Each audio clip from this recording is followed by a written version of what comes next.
And we are underway at Rentschler Field. Kickoff taken at the 5 by Nick Williams. And Williams has a nice seam. Just Krautman, the kicker, to beat. Krautman just got enough of him to slow him down and enable another tackler to get a hold of him. That was Jeremy Wilkes who came in and saved the touchdown. 62-yard return for Williams.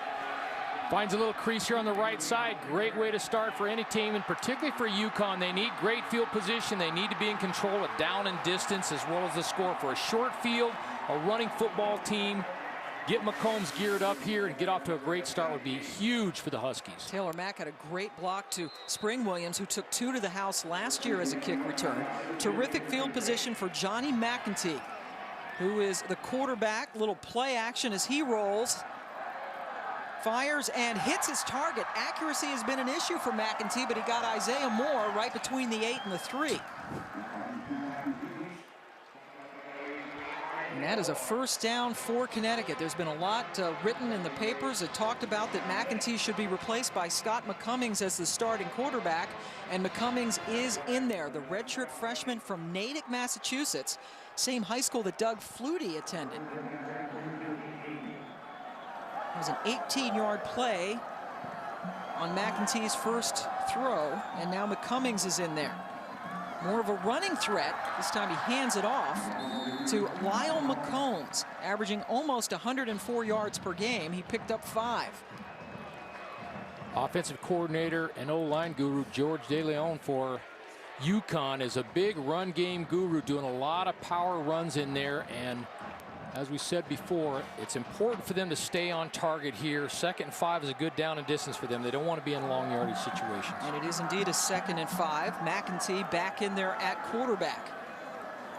Looking to throw, short, caught, first down, and lunging towards the end zone for the touchdown is the tight end, John Delahunt. So Connecticut, the short field set up by the great kick return by Nick Williams, and they strike first.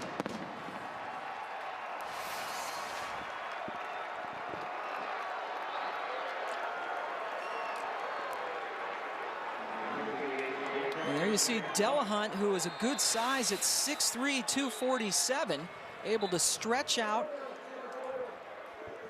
and score what would be his first career touchdown.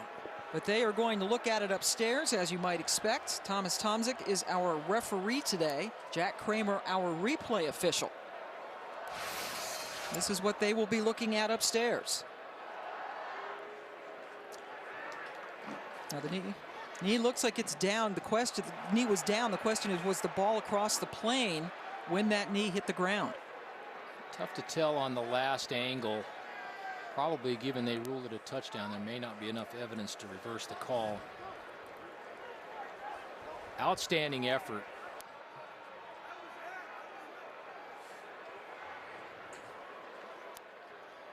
Very close. Very close. Tough to tell because the camera's off the end line just a little bit there. And as Dan alluded to, there has to be indisputable video evidence to overturn the call on the field, which was a touchdown. And here's the decision from Thomas Tomczyk. After further review, the ruling on the field. So the play stands, not confirmed, but stands, which means exactly what you anticipated. There wasn't enough evidence to overturn it. So Delahunt with his first career touchdown catch. And now Dave Taggart, veteran place kicker, in for Connecticut.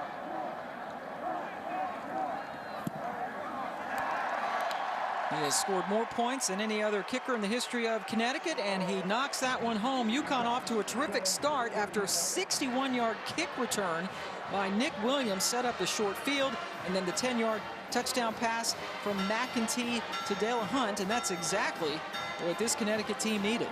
They have not been a fast starting team. The 2 previous games, they've only scored 2 touchdowns in the entire game, and they don't score a lot of points in the first quarter. So for them to get going emotionally as well as strategically, very huge for UConn. UConn on the season coming in at 3-5. They had 2 games where they did not score an offensive touchdown at all against both Vanderbilt and West Virginia. Both of those games, as you might expect, they lost. Chad Christian in to kick it off. That's Jeremiah Kobina, the freshman. And he is off to a great start. 4th in kick return yards already. The true freshman from New York City.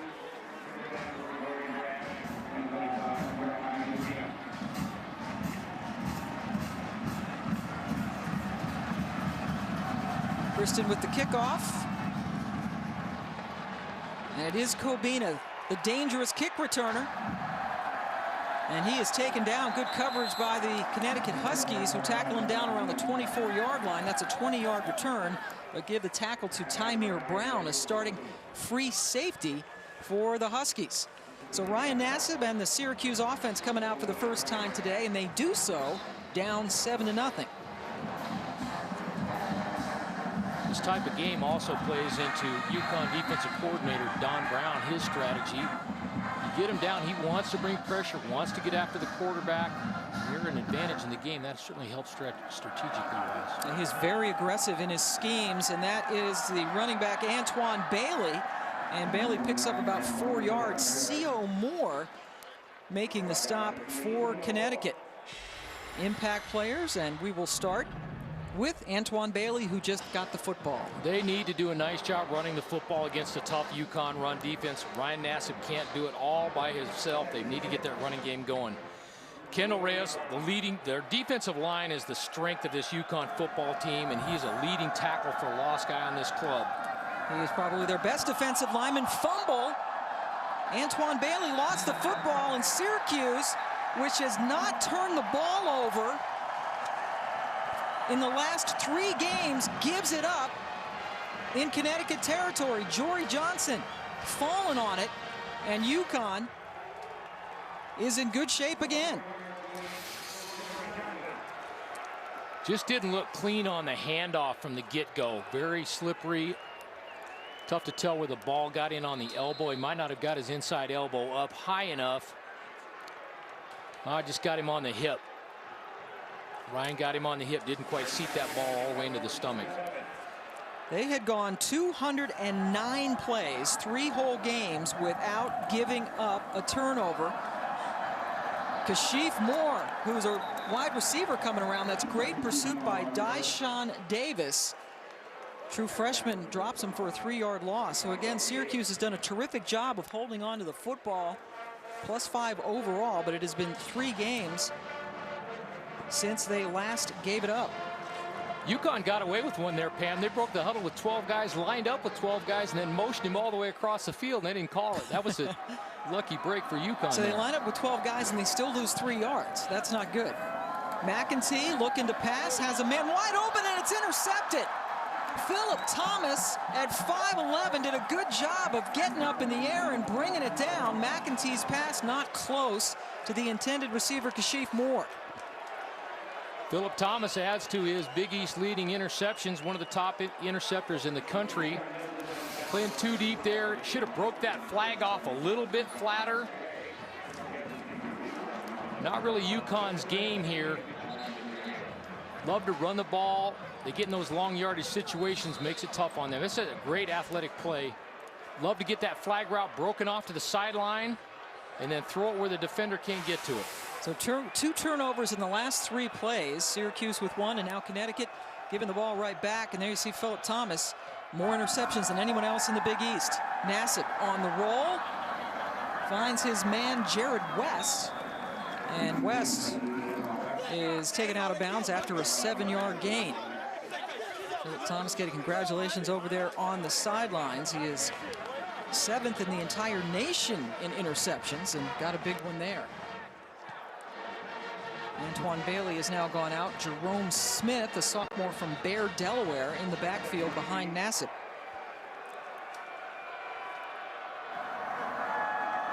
UConn showing blitz.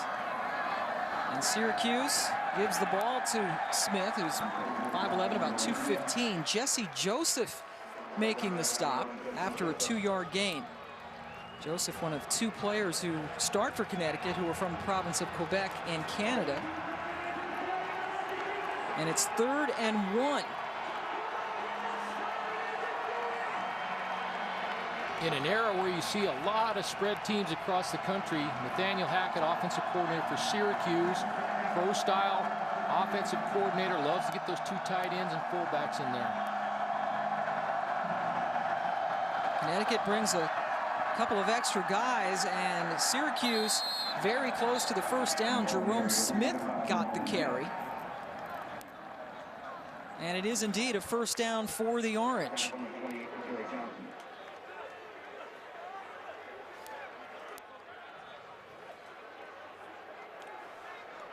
Syracuse rushing has really gotten things going in the last 5 games, as you see, and that's really once they got into Big East play, they've been able to turn it up a bit. Antoine Bailey had his streak of 100-yard games broken last week against Louisville, but has been very productive. 5 100-yard games for Bailey on the year. Play action, Nassib throwing it up, has a man out there. Good defense, double covered. Van Chu double covered by Dwayne Gratz and Tymir Brown, and Gratz, number 7, was able to get a hand on it, and Chu is shaken up. Good play action. Love to get that ball a little bit more over the left shoulder and lead him away from those defenders. Had a chance to come up with a great catch. Van Chu a little shaken up on the sidelines. They're looking at his right leg, as you can see. Chu on this team 3rd in the Big East, averaging 14 yards per reception. And they're taking a look at his leg. We will take a break. Connecticut with the early touchdown pass from Johnny McEntee to John Delahunt. They're up 7-0. Connecticut, that's the National Guard. They've been hard at work here for most of the past week, passing out supplies, meals, water to the people who are still without power 1 week after a snowstorm hit Connecticut, with appallingly slow, inexplicably slow response to get the power back up in Connecticut. That would be because my partner, she is one of those without power. It's been a week. Big East realignment, of course, it's a huge topic. Syracuse and Pittsburgh have accepted invitations to leave the Big East and go to the ACC. TCU, before they even came to the Big East, is going to the Big 12. West Virginia wants to go to the Big 12 right away, so West Virginia is suing the Big East. The Big East is suing West Virginia. It's all sorts of stuff. Who's on first? Right Who's now. on first? And Boise State, where you used to coach. Van Chu running around, good thing to see. Boise State is in the mix to come as a football-only member of the Big East, but no formal invitations have been given out yet. It's a fluid situation. Nassib on the run gets it to David Stevens, one of his tight ends, and Stevens is able to get a first down, picking up 14 yards. UConn bringing some pressure right up in the A-gap. That's the name of the game. They want to add blitzers in there, but a good call by Nathaniel Hackett on first down, getting out on play action on the perimeter. Nathaniel Hackett is the offensive coordinator, a UC Davis grad. Apparently some good folks have come out of Aggie land. Chris Peterson, Mike Bellotti, Paul Hackett, Nathaniel Hackett's father. Dan Hawkins, come on. I know you're not going to give yourself some love, but a lot of UC Davis guys. Daryl Gross, who is the athletic director at Syracuse, also a UC Davis guy, and that almost was intercepted. Oh my goodness, should have been picked off by Jory Johnson, the linebacker. That was a decision he would not like to make. Good job keeping his head downfield. Needs to be able to turn that ball over, make a goalpost throw there. Can't throw that ball on the line. Johnson unable to come up with the interception. He does have 3 of them in his career, 2 of them this year. 2nd and 10. Nassib with the toss back to Bailey, and Bailey is bottled up right at the 40-yard line, picks up about 3. The front 4 of Connecticut certainly is its strength, and we talked about their rush defense. They're only giving up on average 3 yards a carry, which is excellent. 9th in the country, giving up fewer than 90 yards per game on the ground. Well, that's why it's even doubly important that Ryan Nassib is effective and makes good decisions, because they will need to throw the football to win today, and if he keeps throwing into coverage, makes Coach Hackett a little nervous about going to the air that much. And going to the air is something that has hurt Connecticut. They have given up a lot of big plays through the air. Nassib throws it over the head of his intended receiver, Nick Provo, very good tight end, number 80. And it's 4th and 7, so Syracuse has to punt. There are a couple of guys out there in the pattern for Pressure over Syracuse. coverage. UConn bringing 6 guys that time. You have to be able to hit your hot throw in the flat, and then your receiver's got to do something after he catches it. Jonathan Fisher, another Syracuse freshman, into punt. Nick Williams, very dangerous return man, had a 61-yard or 62-yard kick return earlier. As a flag comes down. False start. 18 offense. 5-yard penalty. 4th down.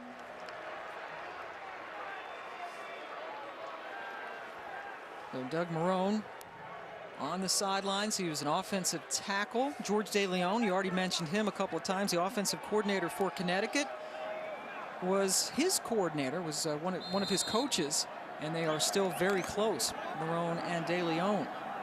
Really one of his mentors. DeLeon was Syracuse assistant for 20 years. Jonathan Fisher now gets a chance to punt for real.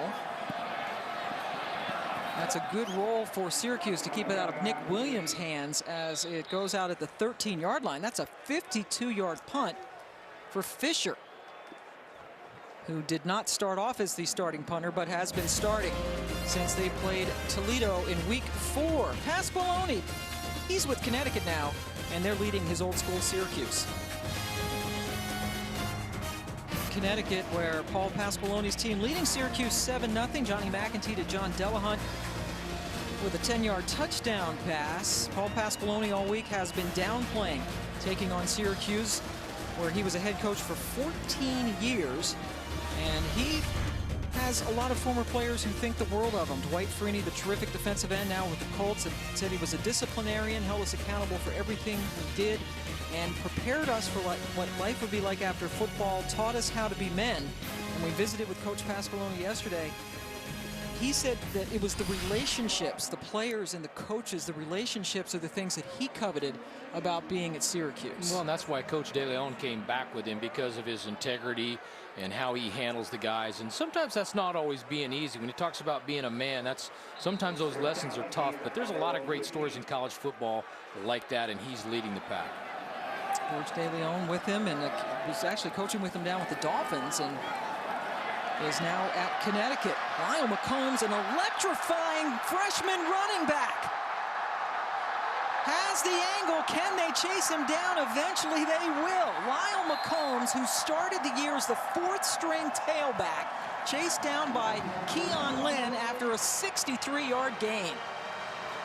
Coach DeLeon talked about this play yesterday, tossing the ball outside, blocking down, pulling fullback outside. Great blocks, getting people off their feet. And the little freshman, Kevin Friend, with a great block out front. Nice to see those big guys get out and move.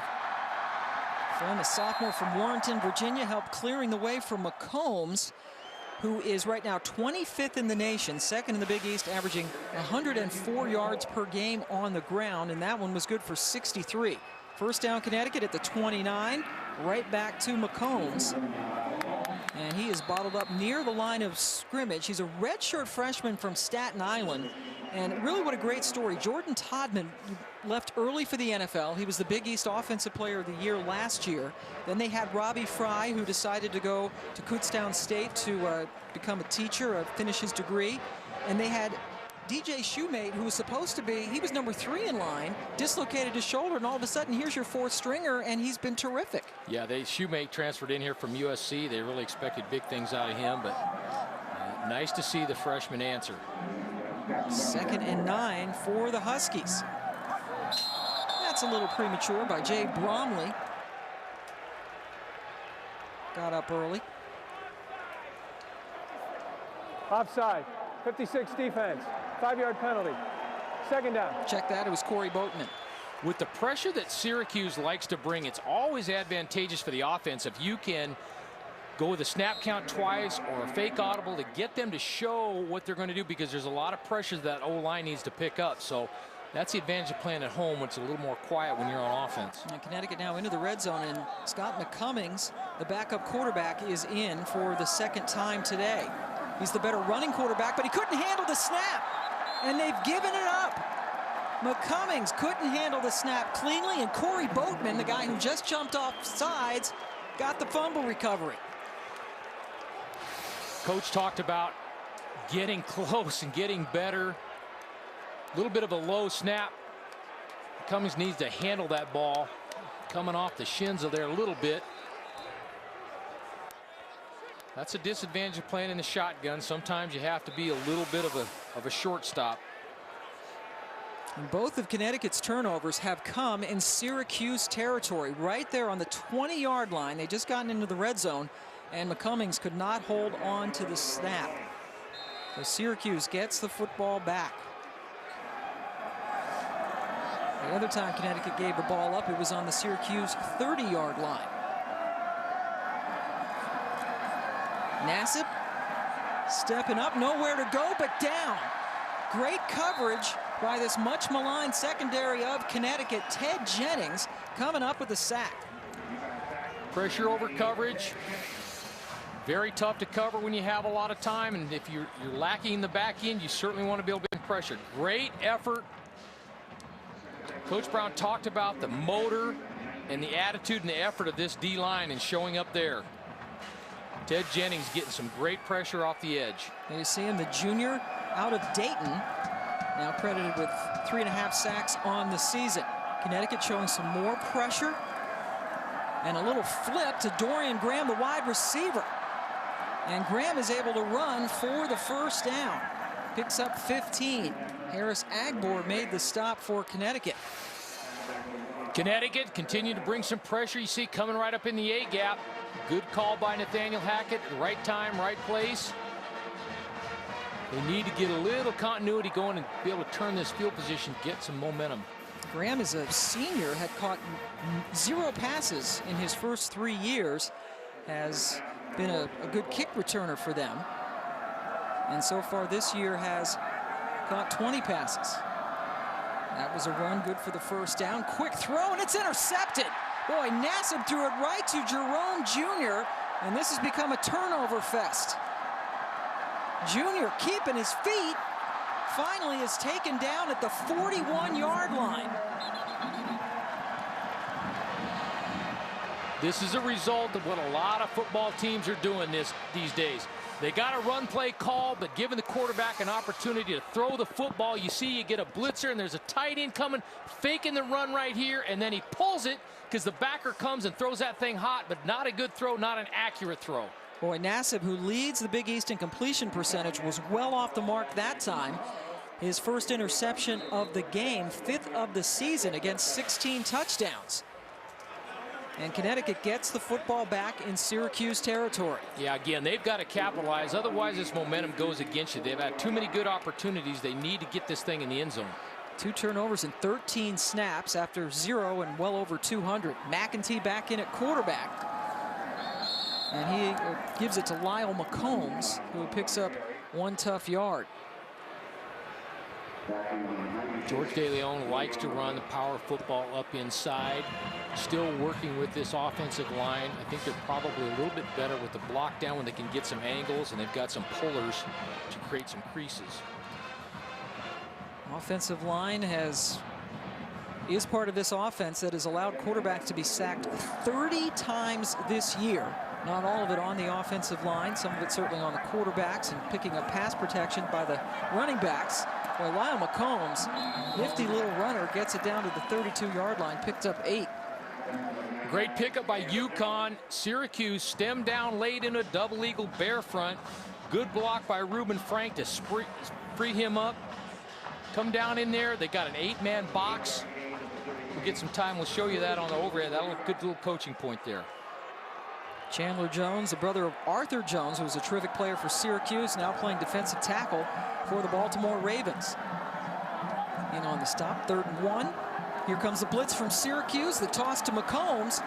Syracuse did a great job of stringing it out.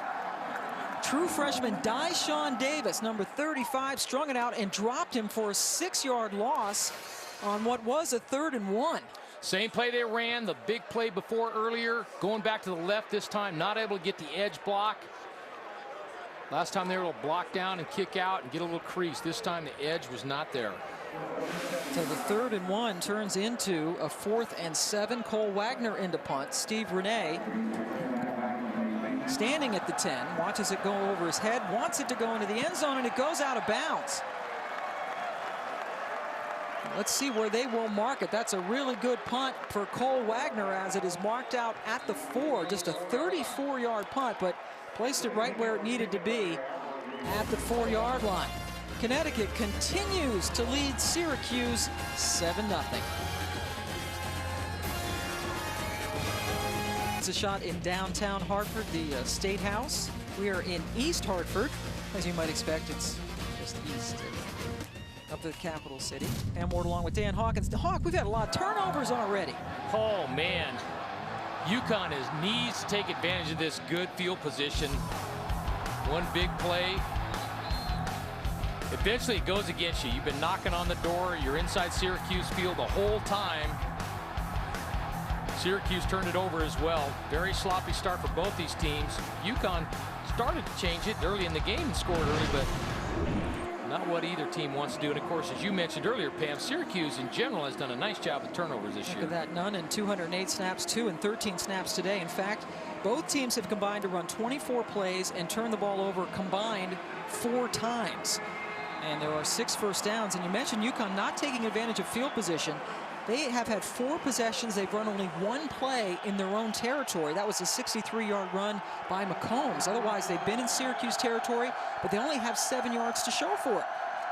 Now Syracuse backed up at the 4 after the good punt by Wagner, and they're trying to get some running room, but don't get much breathing room on that 2-yard run by Antoine Bailey.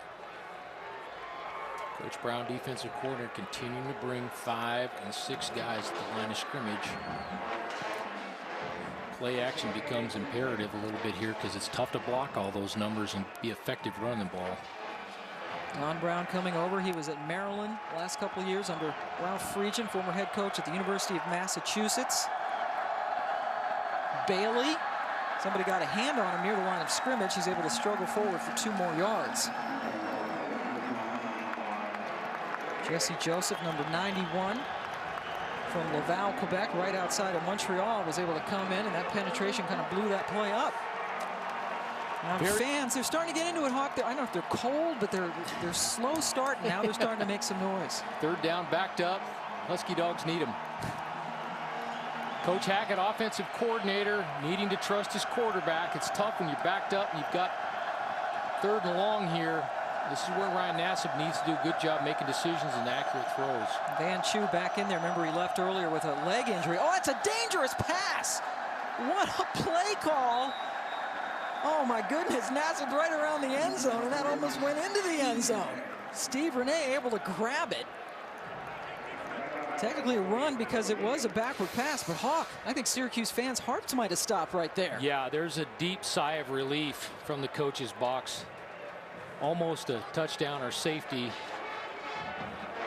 Those are the kind of plays that you want to make sure that you manage when you're backed up there. And they did a good job just to hang on to that, because indeed was a live ball throwing it backwards. It is 4th down. Jonathan Fisher back into punt. Nick Williams retreats.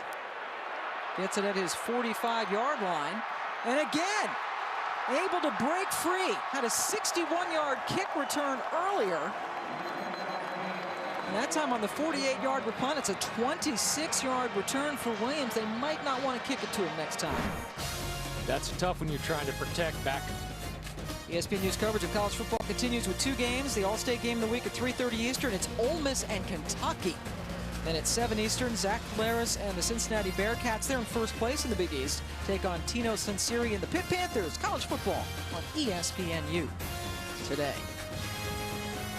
They're going to call an illegal block, so that nice 26-yard punt return doesn't look like it's going to hold up.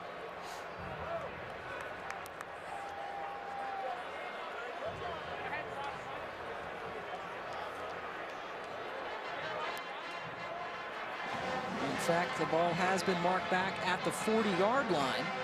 It was an illegal block against Connecticut, so you can wipe out that 26-yard punt return by Williams. So here comes the second play that they have run in their own territory today. They got 7 points for all the time they've been spending on Syracuse's side of the ball. McEntee is the quarterback. They have trips right, and then the handoff to McCombs, and he's able to get a couple yards downfield. Dan Vaughn was able to make the stop for the Orange. Simple zone scheme up inside, faking the reverse over the top, trying to get the linebackers to wobble a little bit. Vaughn playing linebacker for the first time this year. He had been a special teamer until this year, his senior season. And Scott McCummings back in at quarterback. We use him sort of as a wildcat quarterback. Still want him to be more accurate with his passing. And McCombs with a terrific cut to get the first down. Stopped on a dime, cut it up towards midfield, and picked up 10. Marcus Sproul made the stop. Coming with a little wrinkle, opposite of a normal zone read. This time the back is outside and the quarterback is inside. Now a lot of teams, good block outside by Kashif Moore there, but a lot of teams will have the quarterback pull it and go outside, the back inside. That's just a little bit of a changeup. Good enough for the first down, and once again, Connecticut finds itself in Syracuse territory. Cummings still in at quarterback. Gives it, holds on to it rather, as he faked it to McCombs. It goes right up the middle. Sproul made another stop, but that's 5 more yards for the Huskies. As UConn tries to transition from being a semi-spread team to what they want to be pro style, they're kind of a little bit, and that's why you see 2 different quarterbacks trying to be effective, obviously get some yardage, but trying to stay true to their identity of that pro style offense. A lot of changes being brought in with this new coaching staff as the first quarter comes to a close. On its opening drive, Connecticut scored when Johnny McEntee hit John Delahunt for a 10-yard touchdown pass. That was keyed by Nick Williams' 61-yard kick return. 4 turnovers in the first half. But Connecticut off to a good start. Paul Pasqualoni with a 7-0 lead over his former team, the Syracuse Orange. Welcome back to Rentschler Field in East Hartford, Connecticut. The UConn Huskies, who have lost 3 of their last 4 games, out to a 7-0 lead over Syracuse. The Orange just 1 win away from becoming bowl eligible for the 2nd straight year. First quarter, we had some good things, including a terrific return. This is Nick Williams, who led the entire nation in kick return average last year, 61 yards, and that set up the only score of the first half. Johnny McEntee finds John Delahunt. Delahunt's first career touchdown catch at 7-0, but we had 4 turnovers in that first quarter. Good first quarter for Lyle McCombs, 84 yards. The rest of the offense between the 2 teams, only 78 yards for guys not named McCombs. And there you see Syracuse, which had gone over 200 snaps without a turnover, 3 games with 2 turnovers in the first quarter. Scott McCummings running the quarterback position this time, hands it off to McCombs, who was well on his way to what would be his 6th 100-yard game of the season. Runs for a first down on that play. We're seeing a little bit more run from McCummings here, and they might be deciding that the stability of McEntee is maybe not as good as the explosiveness of McCummings and the things they can do with the running quarterback, even though that may not be the style that they want to stick to. McEntee has been struggling throughout the season. There's been a big call to make a quarterback switch, and Jonathan Jean-Louis, who was just placed in to the game at running back, picks up a nice, healthy 7-yard gain. Coach De Leon breaking out a little option play right there. That would definitely not be in the pro style playbook. Coming off the zone read, reading the in-man on the line of scrimmage. Probably could have run with a little bit more there, but finding some rhythm here with the quarterback running game. Now McEntee back in there at quarterback. De Leon, good shot at him. And Syracuse, remember, they weren't just, typical pro style, because they had guys like Donovan McNabb and Don McPherson, guys who could run, so they would do some things with their quarterbacks as well. McCombs again with the carry, breaks away, the ball is out. Do we have another turnover? Rashard Anderson picked it up. We have a flag on the field.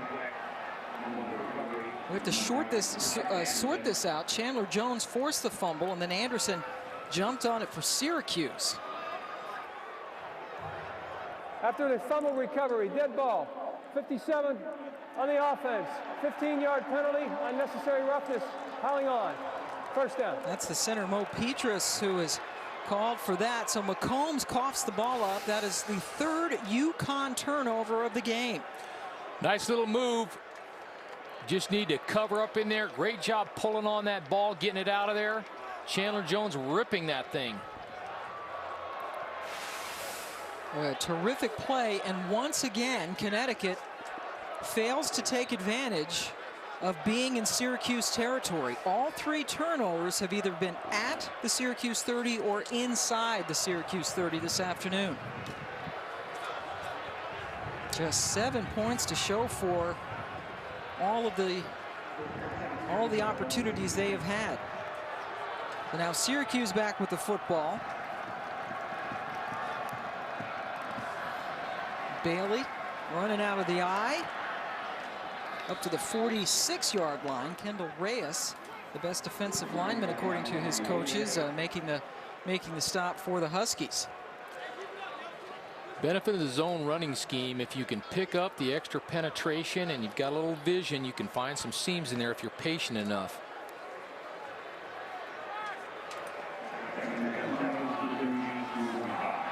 Second and 6 now for Syracuse. This time the toss to Bailey, trying to get around the right side, but that's a good play. Dwayne Gratz, number 7, stuck his head in there and made the tackle. Just a 1-yard gain for Bailey that time. Great job by number 7, Dwayne Gratz, holding the edge. Typically your corner's not the guy you always want to force the run, but he did a nice job playing off the block, staying on the line of scrimmage. And that brings up a 3rd and 5 now for Syracuse. 3 receivers in. Bailey is standing to Nassib's left in the backfield.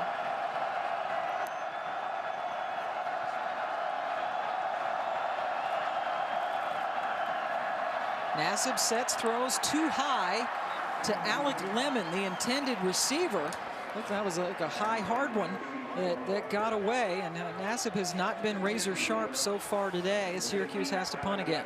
Yeah, making it tough on offensive coordinator Nathaniel Hackett. When your quarterback's just not in rhythm and you don't trust him, you become limited, and you try to not lose rather than get in some plays that your quarterback can be successful. So Jonathan Fisher in to punt again. Nick Williams back at his 14.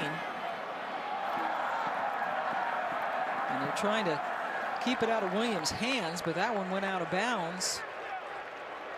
See where they mark it. Stopping eventually at the 32-yard line.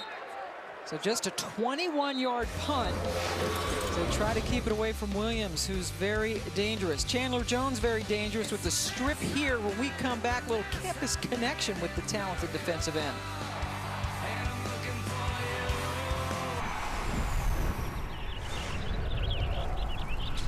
I got a brother, Arthur Jones. He plays for the Ravens.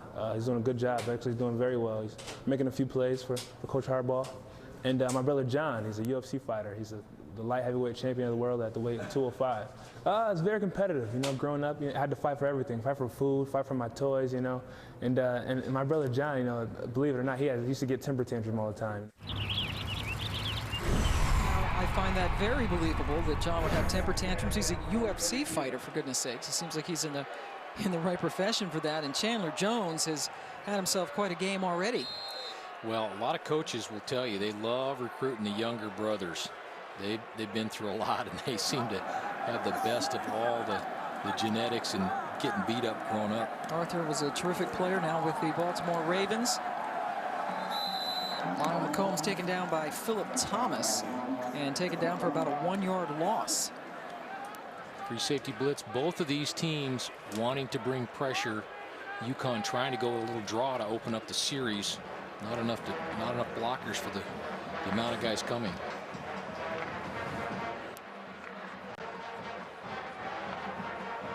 Jones over there on the sidelines right now for Syracuse on a 2nd and 11.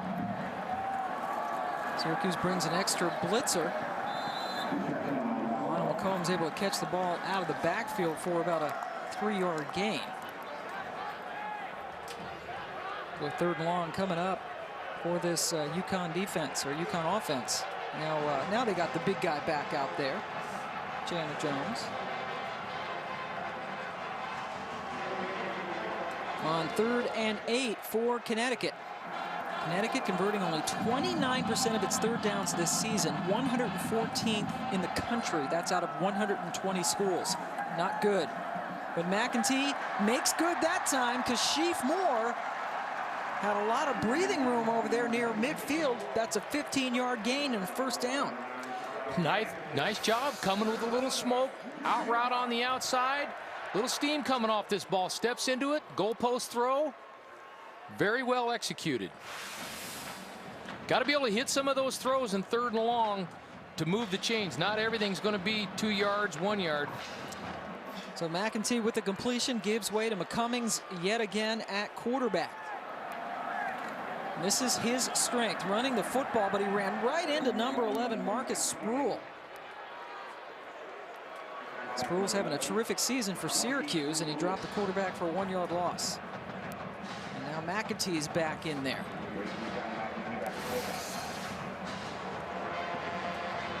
This is just a simple quarterback lead. Sproul just not blocked, scraping, getting over the top, making a nice play. That's an effort play. Good play by Sproul, a sophomore from Hillside, New Jersey, one of the few returning starters and the only returning starter at linebacker. Now McCummings has swapped back in to play quarterback. He hands it off to McCombs, and he only gets about a yard. Corey Boatman made the stop for Syracuse. Syracuse not mixing it up a bunch defensively on the 1st and 2nd downs, playing a typical college 4-3 and a 2-deep shell, but doing a good job getting off blocks up front. McEntee now back in at quarterback. McEntee is a walk-on, still does not have a scholarship, even though he's a junior. Was actually alternating as the scout team quarterback last year, and here he is, the starter. Trying to find some room and nothing doing. He is taken down by Dion Goggins. Now the Syracuse defense makes a play around midfield, and here comes the punt unit for Connecticut. Defensive coordinator Scott Schaefer for Syracuse opting for the first time in 3rd and long to rush 4 and drop 7 to be able to get there. Wagner into punt. Steve Renee running, calling for the fair catch and gathering it in at the 16-yard line. 34-yard punt. Syracuse, not a lot of offense so far. They'll have the ball when we come back. He's still clinging to that touchdown they scored on the very first drive, leading Syracuse 7-0. The Big East is, a changing landscape. So we want to know, what do you think of this landscape of the Big East? You can join the discussion at ESPNU. So much conversations. Proposed divisions east and west that they would, as Syracuse is leaving, Pittsburgh is leaving. This is the way it could look. The Newark, New Jersey Star-Ledger coming up with these divisions, with teams like Navy, Central Florida, SMU, Houston, Air Force, and Boise State coming in as a football-only school. Important to note here that no formal invitations have yet to be extended. What do you think about that, particularly Boise State? Louisville now in the West. Louisville now in the West. It's all relative, I guess.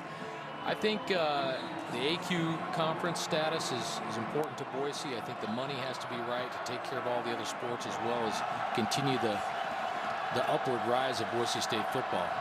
All the other sports would not come over. It would be a football-only invitation to Boise. Van Chu, who hurt his leg earlier in the game, back in there and is close to a first down. Boy, that is a great throw by Ryan Nassib coming out of there to his left. Nice job getting his shoulders around. That's not an easy throw. That was a tough throw that he made look pretty easy. Yeah, before that, he was only 2 for 7 for 22 yards with an interception. Nassib able to throw that one on the line to Chu, where it was indeed a first down for Syracuse. Syracuse with 5 first downs, Connecticut with 6. This is the 6th possession of the game for Syracuse, and they have yet to get on Connecticut's side of the field. And that play is whistled before it gets underway. False start, 66 offense, 5-yard penalty, first down. Andrew Tiller, the right guard, ESPNU's full day of college football coverage concludes when a pair of WAC rivals meet up. Quentin Patton and Louisiana Tech take on Derek Carr and Fresno State. College football primetime on ESPNU tonight at 10:30 Eastern. And yes, in case you're wondering, Derek Carr is David Carr's little brother, playing football for Pat Hill at Fresno just like his big brother did. So after the false start, it's 1st and 15 for the Orange. Connecticut showing blitz. They bring a couple of extra guys, and Nassib with another completion, this time to Jared West. 13 different players have caught footballs for Syracuse. They've done a good job of distributing it this year. Nassib starting to spin it pretty well here. Nathaniel Hackett, offensive coordinator, nice job on that naked bootleg. The first play, get him in rhythm, get him out in some space with an easy read, get him in time there, get his feet work. Throwing a quick little dart there, get him back in rhythm. 2nd and 7. Antoine Bailey standing behind Nassib. Good pass protection, and that pass was thrown to Alec Lemon perfectly, and now Syracuse is finally into Connecticut territory after that 30-yard gain, by far their biggest play of the day. Antoine Bailey with a nice block. UConn bringing it from the left hand of your screen. Nice fitting it in there. That's a good throw. Last time he had a couple high. Starting to find his rhythm here. Right in behind. Good cut. Good timing. That's a nice precision play, being able to see the blitz and know to go with the soft spot. Nassib started 2 for 7, but is 3 for 3 on this drive. Little shovel pass to Bailey, and he's able to get about 3 yards upfield. Yawin Smallwood, number 33, making the stop. Smallwood is a guy who has been pressed into action, first-year linebacker, and the coaches have been very impressed with the job that he has done in the middle. Stepped in. He's a little undersized, but they said no one has a bigger heart, bigger motor. 6'2", 229, middle linebacker. That's maybe a strong safety usually, right? Not a middle backer. 2nd and 6 now for Syracuse. Little play action. Nassib on the roll, and it's off the fingers of David Stevens. Should have caught that pass. Having some success coming with that bootleg back around the left. Nassib starting to find his rhythm. Nathaniel Hackett starting to feed him. We know that the running game is not something they've relied on this year. And if he can stay effective and not turn it over and get in a rhythm, we know that UConn's given up a lot of yards through the air the last 3 out of 4 games. They only average, Syracuse does, about 120 yards per game on the ground. This drive, 5 plays, all of them have been passes. Here's a 3rd and 6, 2 backs. Now flank Nassib. And he's in big trouble. Connecticut brought pressure. That's Yawin Smallwood, the first-year linebacker. Nassib never had a chance. Wanted to throw that ball hot out to the left-hand side and was unable to do it. Either he couldn't see out there or didn't get the look he wanted. Lots of pressure coming off the left side and just unable to get the throw out. Yawin Smallwood stepping up. Smallwood, a redshirt freshman from Worcester, Massachusetts, not too far from where we are today in Connecticut, gets the sack. First timeout. Timeout taken by the Huskies.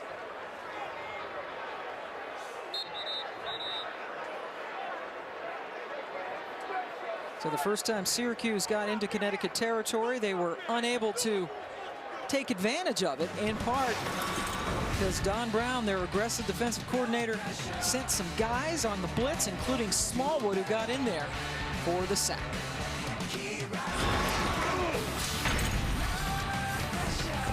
I'm leaning towards LSU just by a little bit. Okay. I know. Bucking the trend. So here we are, 4th and 15 after a Connecticut timeout. Jonathan Fisher in to punt.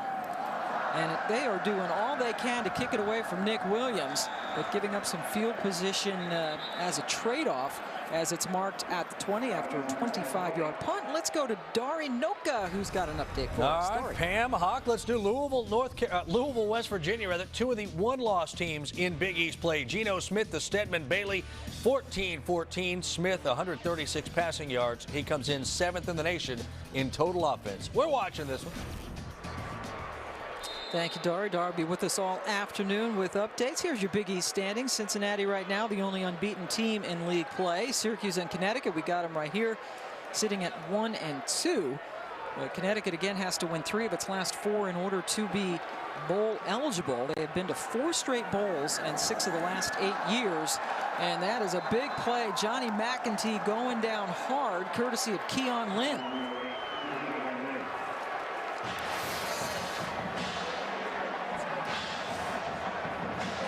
Just pressure coming off the right side, not picked up. Tough to see that off your backside. You've got to trust your feet and throw it on time. Need to manage the football, particularly backed up in your own territory here. Scott Schaefer, the defensive coordinator, now in his 3rd year at Syracuse, previously at Michigan and Stanford. Talking about how young and inconsistent his defense has been.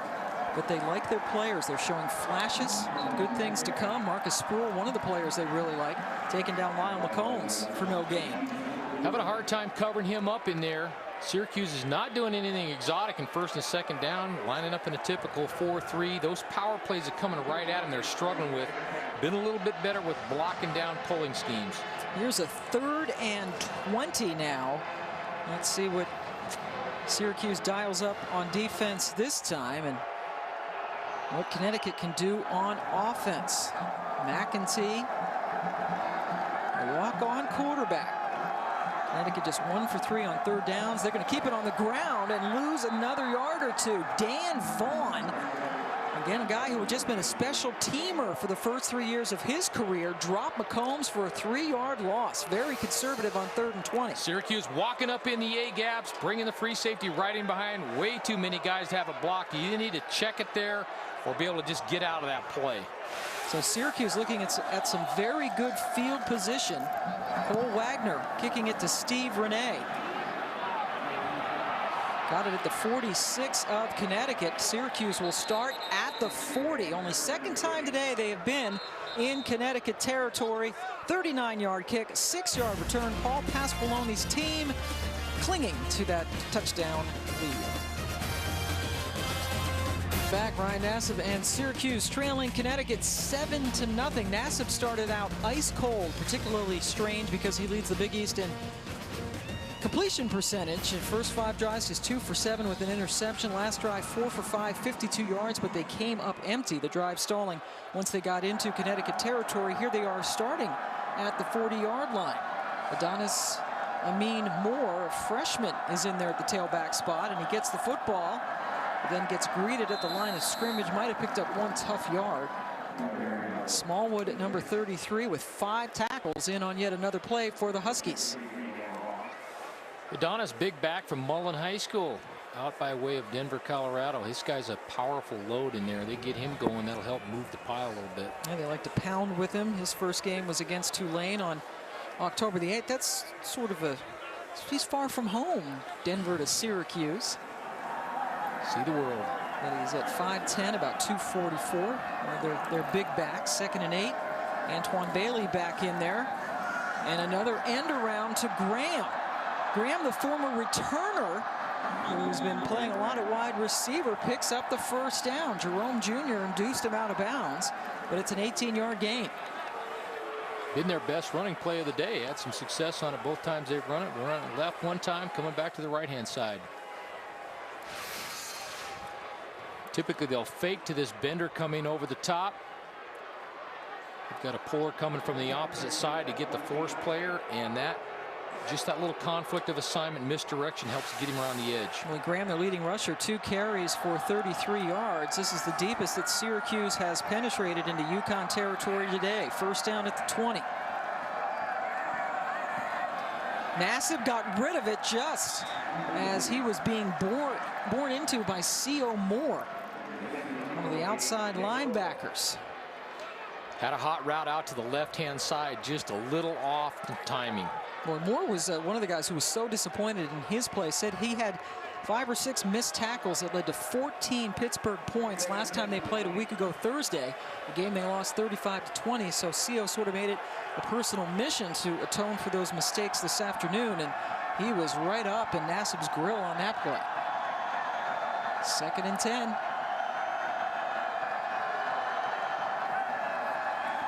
More pressure, and then the throw is completed.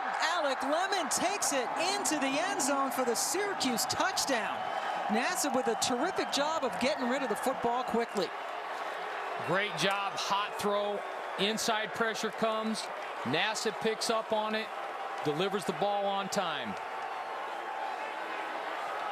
Alec Lemon breaking a tackle, getting into the end zone. See if Syracuse can get a little rhythm.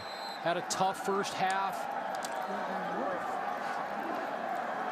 Fourth touchdown catch of the season for Lemon, a junior from Crofton, Maryland, outside of Washington, D.C., and Krautman adds the extra point. Nassib starting to look like Ryan Nassib. Didn't look so much like himself earlier on in the game, but has come back, leading that short scoring drive, finishing with this pressure throw to coming Lemon. right there. Lemon just fills the void, gets inside. They're both on the same page. Looks awesome when it works like you draw it up on the board. Nassib with his 17th touchdown pass of the season. The coaches for Syracuse wanted to get Lemon more involved in the offensive game plan. That's his second catch for 50 yards. That was a 20-yard touchdown. And nice to have the short field, and they took advantage of it to tie it up. Something UConn has not been able to take advantage of. UConn's starting field position, average start has been at its own 43. They've made a lot of forays into Syracuse territory, but just that 7 points to show for it. And here we are with a tie ball game. Turnovers. Both of these coaches preach that, and particularly Syracuse done an awesome job this year in not turning the ball over, but not here today. Syracuse with 2 turnovers, Connecticut with 3. But no one has scored off of any of those 5 turnovers. Krautman's kickoff is a short one. Nick Williams coming up on it. Sure, they were hoping one of the up men would grab it, but Williams burns him again. Williams earlier had a 61-yard kick return that set up the touchdown. Brandon Reddish made the stop after a 32-yard return. Williams has been spectacular. Let's get you back to Dari in the studio. All right, Pam, thank you much. Matt Stinchcomb going to join me at halftime, where we will break down the tale of the tape as LSU and Alabama get set for tonight, just in case you didn't know that was tonight. Meanwhile, Georgia and New Mexico State Bulldogs step out of SEC play, and we check in on the Big Ten. Michigan State, Ohio State, all very slow starters today, guys. That's right. Michigan in trouble at Iowa, still in the first half, but Iowa playing well at Kinnick Stadium. Right here we have Paul Pasqualoni taking on the team for which he was a head coach for 14 years. Syracuse and UConn tied up at 7 apiece. McEntee, the quarterback, as they start in Syracuse territory at the 49. McEntee lifts one up, and there were 2 Husky receivers in the area. Jonathan Jean-Louis out of the backfield, and Ryan Griffin, one of the tight ends. Somebody obviously a little bit off being in the wrong real estate there. You don't want 2 guys that close, do you? Be interesting to see how they manage the clock here. Just dropping back and throwing it every time is certainly not their personality, but with the time on the clock, very slim, will have to. And UConn with just the 2 timeouts. McEntee throwing one to the Syracuse bench.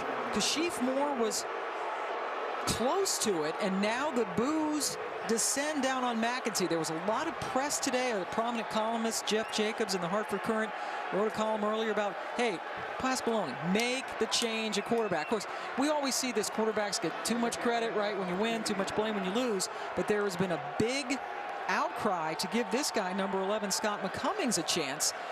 And McEntee, who's 4 for 7 for 46 yards, not making a lot of friends this afternoon, and now he's fumbled the ball. They're even angrier here in East Hartford at Syracuse football. Chandler Jones has forced his 2nd fumble of the afternoon. Brandon Sharp picked it up. now they want the 3rd teamer, Mike Nebridge. Bring him on. Dang it.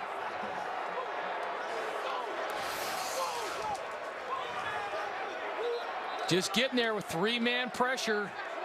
Relentless effort. Chandler Jones caused the turnover before. Great pressure, causes the fumble there. Syracuse plenty of time, 124 with the ball at the 50-yard line. Plenty of time to get in the end zone again. And they have all 3 of their timeouts. That is the 4th Connecticut turnover of the afternoon. Let's see if Syracuse can take advantage starting on UConn's 49. Nassib's last throw was for a touchdown. This time he flings it back to Antoine Bailey as running back, and he's not going to get anything. Great job being smart, though, and getting out of bounds. Realized wasn't going to get anything. Save the time on the clock. Connecticut showing pressure and then bailing out of it. Kind of, I think, faked Ryan Nassib out just a little bit. He was anticipating a hot throw there. Technically a run because he did throw the ball backward, and it was no gain, so 2nd and 10.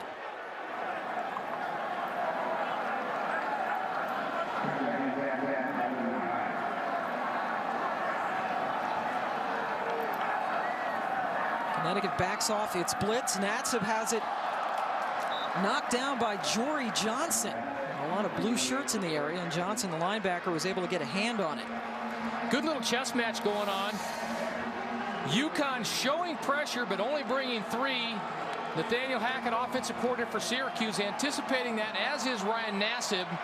That's a typical throw. He missed that earlier in the game, and then he hit one a little deeper there, but that was a great job blocking that ball. 3rd and 10 for Syracuse.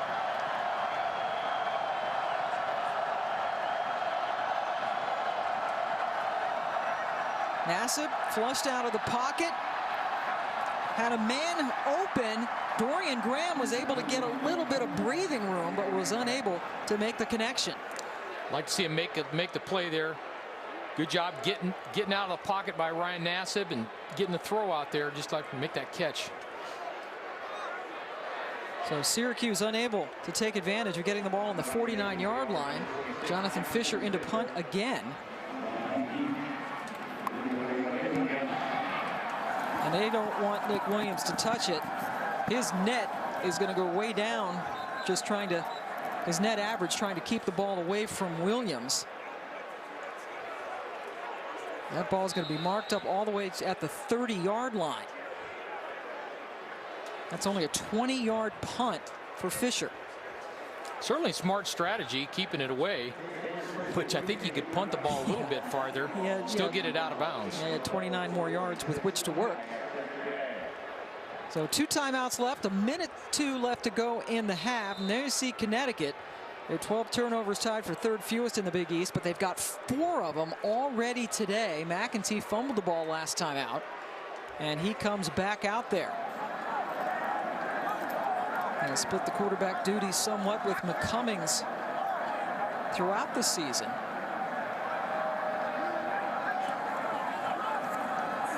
McEntee retreating, has the ball dropped by McCombs. Like he took his eye off of it as he was ready to race downfield. Had a chance. Good call. Ball on the ground. They had 3 linemen out there with only 1 defender from Syracuse. They had a chance to rumble a little bit there. 57 seconds left to go in the first half. Need to be careful. You'd love to get some plays and see if you can't get down and have an opportunity to score, but you certainly don't want to give a score to Syracuse here going into halftime. 3 receivers in now for Connecticut. McEntee decides to throw it, and it is incomplete, but a flag comes down. Ryan Griffin, a very talented tight end, the intended receiver. And Philip Thomas is beside himself because he thinks they just whistled him and flagged him for interference. I'm beside myself too. I don't think that was. There's no foul for pass interference. There you go. 3rd down. Good officiating right there. That's great Oh. officiating. That's awesome. One guy saw it one way, the other said no. Good job by the crew picking that flag up. I like it. Thomas had an interception earlier today, leading the Big East with picks this season. And the flag was indeed picked up, so it brings it back. 3rd and 10 now for the Huskies. Still at the 29. Syracuse brings 4. McEntee steps up, fires, completes it for the first down. Isaiah Moore with the catch at the 46-yard line in front of Philip Thomas.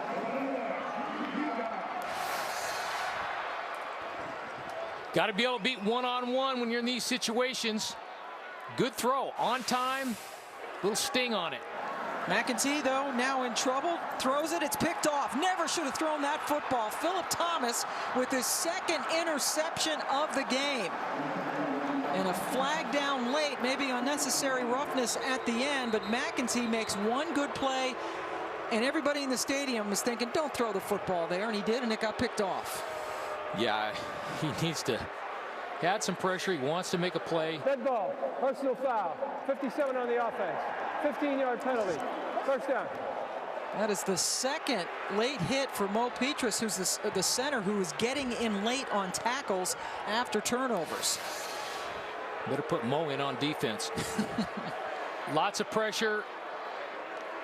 Ill-advised for sure.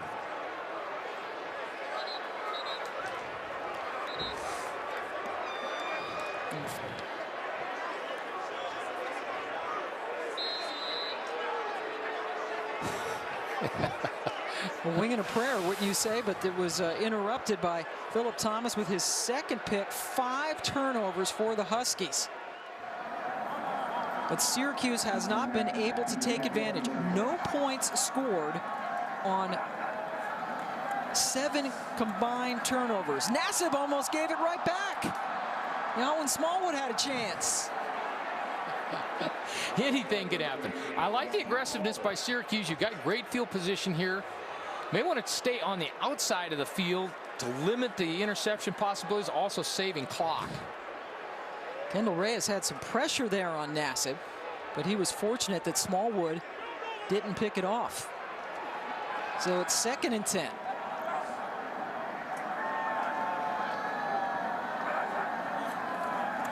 Nassib has to step up in the pocket, nowhere to go. Held on to it and was dragged down around the 30-yard line by Trevardo Williams. One of the faster players on this defensive squad. Nassib did a good job just to pick up 7 yards as Syracuse calls a timeout.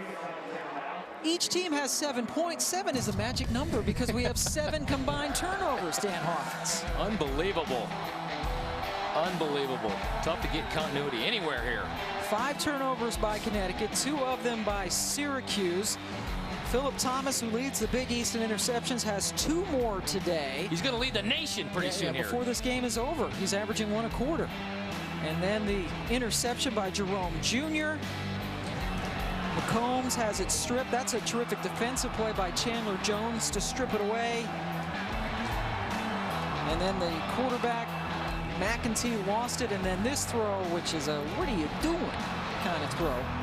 That's Thomas's 2nd interception of the game. McEntee, again, a junior walk-on, still not on scholarship. 3rd and 3. They're just 1 for 6 on 3rd downs are the Orange. Nassib gives it up to Antoine Bailey, and Bailey runs for the Syracuse first down. Great job. Connecticut's been playing a 3-man line and dropping 8 and rushing 3. Nice little change up, running the ball there. Plenty of room with only 3 guys coming. 7 seconds left to go in the half, so Doug Marone calls a quick timeout, 32nd timeout. Try to get everything in order. Ross Krautman is their place kicker. 10 for 13 on the season, and 2 of his 3 misses have been blocked. And there is Krautman, season long, just a 34-yarder. His career long is 48 yards. Did that at Rutgers in 2010. From here, it would just be a 34-yard kick. Very makeable for the sophomore kicker. Probably a pretty good choice here. You're going to get the ball coming out after halftime, so you've got another possession on the other end. Get some points going at halftime. To be up 10-7 after all the turnovers and misfires would give Syracuse a little bit of momentum coming out of the tunnel. But with 7 seconds left, Doug Marone deciding he did not have a chance to take a shot at the end zone, and as you mentioned, take a shot maybe at another turnover. 34-yarder for Krautman. And that was ugly from the get-go. He missed it. He had been struggling with a strained groin this week, so Syracuse decided not to run a play, went for a 34-yard field goal, and it missed badly. Whew. I noticed in pregame warmups he was hooking a few balls back to the left. he might be overcompensating a little bit with the muscle strain. That went way to the left. A big hook by Krautman. And Connecticut is poised to go into the locker room with a 7-7 tie in a first half that featured 7 turnovers, but 0 points off those 7 turnovers by either team. McEntee at quarterback just hangs on to it. And that will do it for not the prettiest of first halves as far as execution is concerned. It could never be pretty when there's 7 turnovers. Whew. Not the way either coach wants this game to go. So I think on one hand, they're both feeling a little bit of relief that it's only tied up and they're not in the hole one way or another. Johnny McEntee to John Delahunt on Connecticut's first possession, a 10-yard touchdown pass, and then Ryan Nassib found Alec Lemon in the second quarter from 20 yards out to tie it up. Syracuse and Connecticut knotted up at 7. It is halftime. It's time for Sports Center U. All the information you could ever want coming up from Dorian Oka.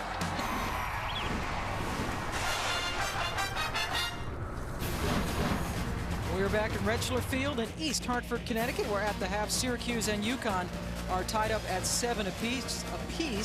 Ryan Nassib has a touchdown pass, as does Johnny McEntee for Connecticut. Pam Ward along with Dan Hawkins.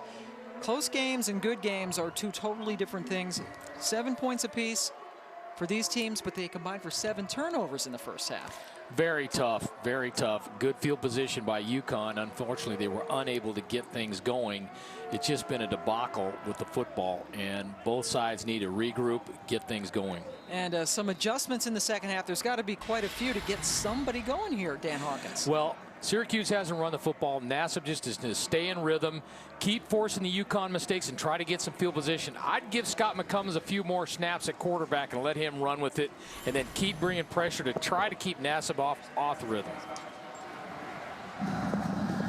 Second half is underway. Syracuse gets the football first. And they will get it out to about the 21-yard line as the pile keeps moving. Jeremiah Kobina, a true freshman, was the returner on that play. So let's see what Ryan Nassib and company can do. Nassib started out very slowly, hitting just 2 of his first 7 passes, and then had a touchdown, but has thrown a pick on the day. Syracuse with 2 turnovers in the first half after going 3 complete games without a turnover. First drive will tell us something based on, are we going to try to get a running game going, or we decided we can't run it, and Nassib has to win it for us.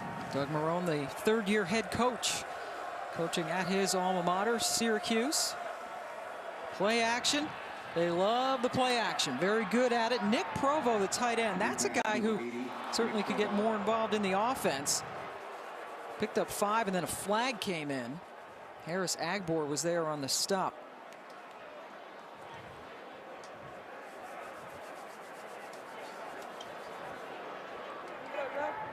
Dead ball, personal foul. 25 defense, unnecessary roughness, 15-yard penalty, first down. All right, that's on Agbar. That's the 3rd unnecessary roughness penalty on Connecticut. Mo Petrus, their center, has 2 of them. And there you see he's clearly out of bounds. What do you think? Well, had him a little bit horse collar. Tough. It was close there.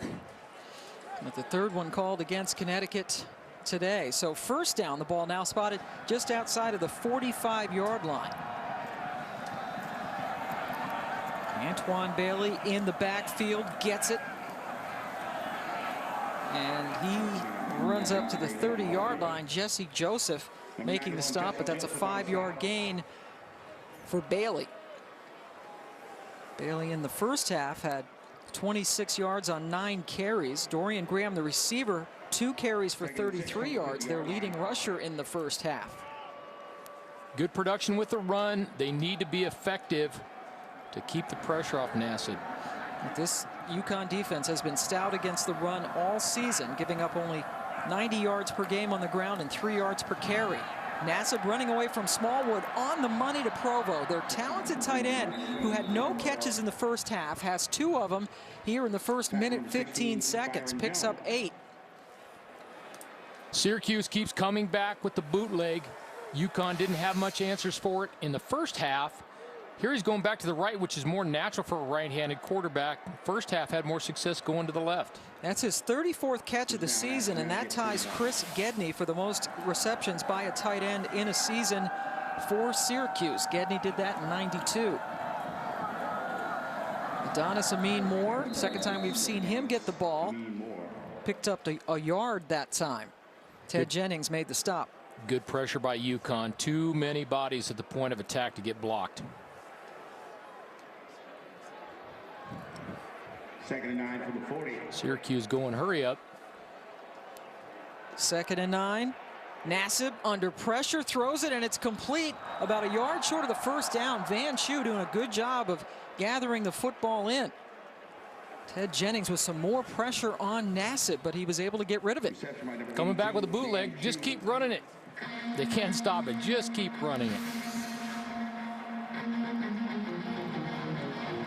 Just need the 1 foot in college. Appeared like he had it. They're not going to stop the play. Here's a 3rd and 1 for the Orange. And now they have buzzed down. Jerome Smith was in the backfield that time for Syracuse. Connecticut is challenging the ruling on the field of a completed pass. So Paul Pasqualoni, the former Syracuse head coach, now in charge at Connecticut, challenging that it was indeed a completed pass. We'll take a break and come back with the answer. After further review, the ruling on the field is confirmed. Connecticut will be charged with their first timeout. So the pass was indeed good. Good catch by Van Schu. So the 8-yard catch has been confirmed, and it is indeed a 3rd and 1 for Syracuse. Opening drive of the second half. They are tied up at 7 with Connecticut. Jerome Smith is the tailback. Adam Harris the fullback. They give it to the tailback Smith, and he gets that first down. That's the guy that they like to use in short yardage. He's about 5'11", 213. And he got the first down rather easily, or comfortably, I should say. Nothing's ever easy in football, right? Syracuse went unbalanced and had an extra blocker at the point of attack. Brings up a 1st and 10 now from the 28. And Nick Provo, the tight end, getting a little fancy with that call. The tight end coming around, and he's not going to get much, maybe a yard. Trevardo Williams, the defensive end, was able to tackle him. Dorian Graham had been pretty successful at this the last 2 times.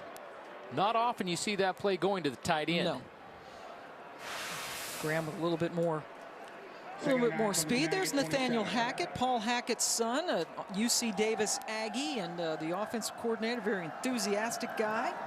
Was on track to go to medical school when he changed and got into the family business. Oh, that pass is off the hands of the intended receiver, Renee, and then is ruled incomplete. Nick Provo, number 80, had a chance to lunge at it. Get the running back out there. You need to put that ball on the numbers, make it an easy catch. But instead it was a difficult one that was not made, so it's 3rd and 9.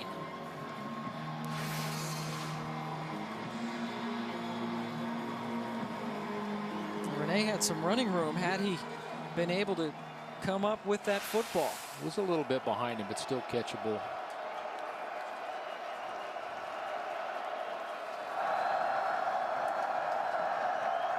Third and 9, pressure coming on the money to Alec Lemon. Lemon breaks a tackle and finally is taken down at the 6-yard line. It will be 1st and goal for the Orange. Nathaniel Hackett, offensive coordinator for Syracuse, had him dialed up. That same play they scored on earlier, inside blitz pressure, throwing the hot pass inside. 21-yard gain. Little stick move, throwing the ball in the void.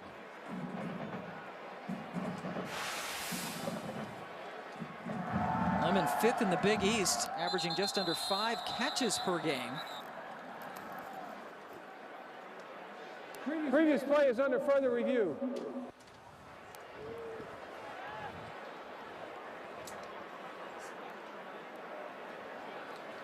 Normally you'd think you'd get in, you've got 1st and goal, be in a running situation. That's not Syracuse mode of operandi right now. I think you're probably going to see another bootleg, get a couple of routes, a flat route and a route in behind it. Now what they're looking at now is to see if Alec Lemon was down earlier than the 6-yard line, which is where they spotted it. That's Gary Wilburn with the tackle. They want to see if he was down here. It was a knee on a knee. I don't think he was down. But they're taking a look at it upstairs. Good spot, but it was close. Good eyes by the official. Trust those guys on the field. They've been right almost every time this game today.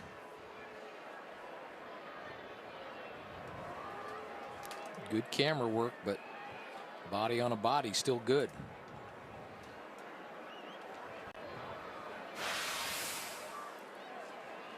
Nice job staying alive and keep playing. Lemon's been a terrific athlete for them. Has thrown a touchdown pass. After further review, the ruling on the field is confirmed. The ball was spotted correctly. Yes, it was. Thomas Tomaszek, the referee. Good job by Jack Kramer, the replay official upstairs, to emphatically get that correct. And it is indeed a 1st and goal now for Syracuse at the 6-yard line, a drive that started all the way back on their 25. This is the 10th play of the drive coming up. We talked about that opening series with George DeLeon, offensive coordinator at UConn, and how important it is. So you punch it in here, it's a great exclamation point to the start of the second half. And they have Jerome Smith, their big short yardage back, in there, along with the fullback Adam Harris. And a little trickery, great fake by Nassib. He pointed it towards a couple of guys and then threw it to Nick Provo for the touchdown, and Syracuse leads for the first time today. Great pass off of the action you've seen several times in this game. Faking the zone, faking the reverse. Provo's no stranger to that end zone. 6-yard touchdown for Provo. That is his 6th touchdown catch of the season, and he had all 3 drives, or all 3 catches, excuse me, on that last drive after not catching a pass in the first half. Krautman with the extra point. Great deception by Nassib. Provo left all alone for the score.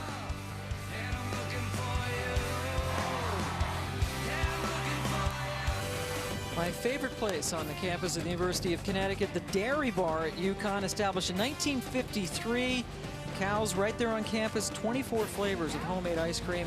And even on a cold afternoon like this, it's always good to head out to the Dairy Bar. But we're about 30 miles west of that. Sorry, Hawk, no ice cream today. That was a great scoring drive, wasn't it? Engineered by Ryan Nassib and company. We talked about Nassib staying in rhythm, good play calling. Very little pressure by UConn, which is something they need to get going. Nick Williams, 2 kick returns for 92 yards. They don't want him to get it, and they kick it out of bounds. Not exactly optimal either, because Connecticut can get it at the 40. The kicking team. Ball we placed at the 40-yard line. First down. They're doing all they can to keep it away from the dangerous Nick Williams. ESPN conducting a multifaceted initiative entitled America's Heroes, a salute to our veterans. There'll be stories about our troops and veterans in shows and special events. Support our troops and wounded warriors as well as their families by going to www.giveuso.org, or you can donate $10 by texting GiveUSO to 50555. Free phone cards or holiday packages will be going out to help our Wounded Warrior Center. So if you can, that would be a terrific thing to do, as Veterans Day is coming up. And here's the best running back that Connecticut's got going, and Lyle McCombs, second leading freshman running back in the country, picks up 17 yards in the first down. Great success with the toss play in the first half, coming right back to it the first play in the second half. McCombs is now over 100 yards for the 6th time this season. Only Giovanni Bernard at North Carolina has more rushing yards as a freshman in the entire nation, or at least in the bowl subdivision. Right back to McCombs. That's a big hole on the right side, and he just busts right through it. Back-to-back big runs for McCombs. Back-to-back first downs for Connecticut. Motioned in, tight in there, and Mark Hinckley, fullback, with a good block at the point of attack.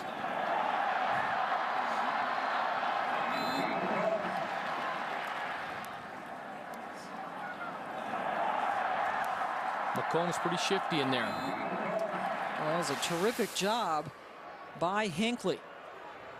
And McCombs, he really has been a workhorse for this team. Coming into today, 200 rushing attempts on the season. Backup quarterback Scott McEntee's 40 attempts, second most on this team. You wonder at 5'8", 172 pounds, how many of those hits he can keep mustering up, but he manages to stay in there. 17 carries for 123 yards so far today. An area of concern for Syracuse. Philip Thomas is off the field, banged up a little bit. McCummings back in at quarterback. He is their running quarterback, and they have found some running room. Another first down for the Huskies.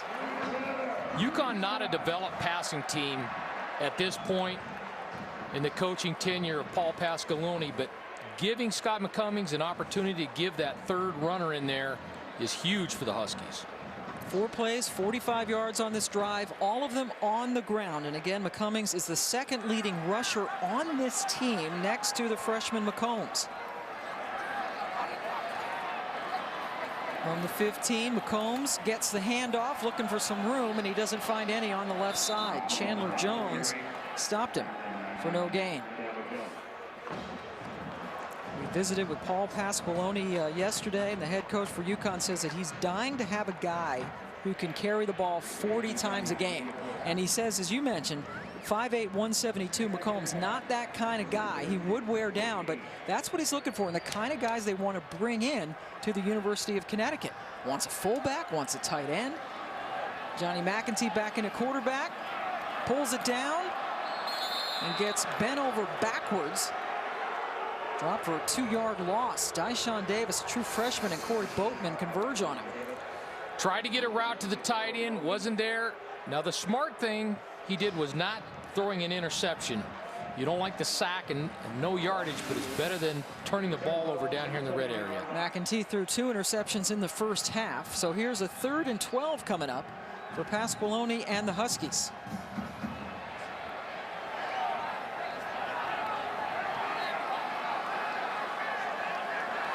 Three receivers in for Connecticut. McEntee throws it over the middle, and it's on target for the first down. Ryan Griffin on the Mackey midseason list for best tight end in the country with the big catch. Wow, what a great catch. Way to go up and make a play for your quarterback. 3rd and 12, and they got 13. It's 1st and goal.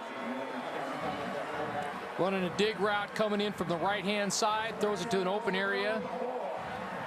Beautiful.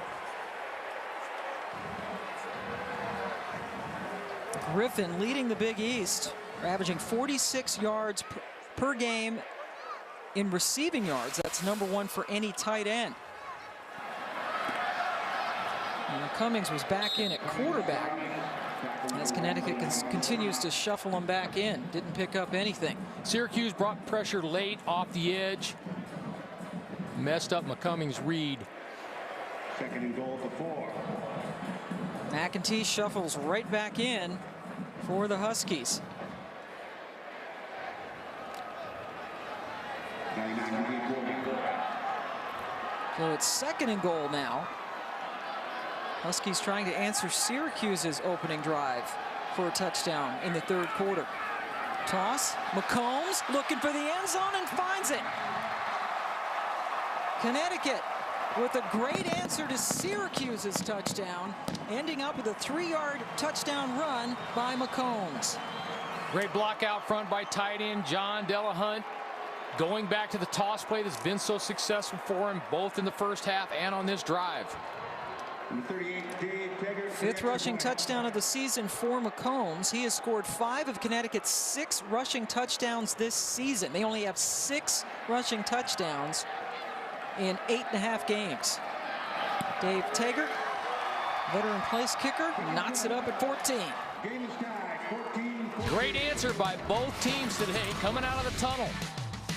Scored touchdowns on their first 2 drives. McCombs again.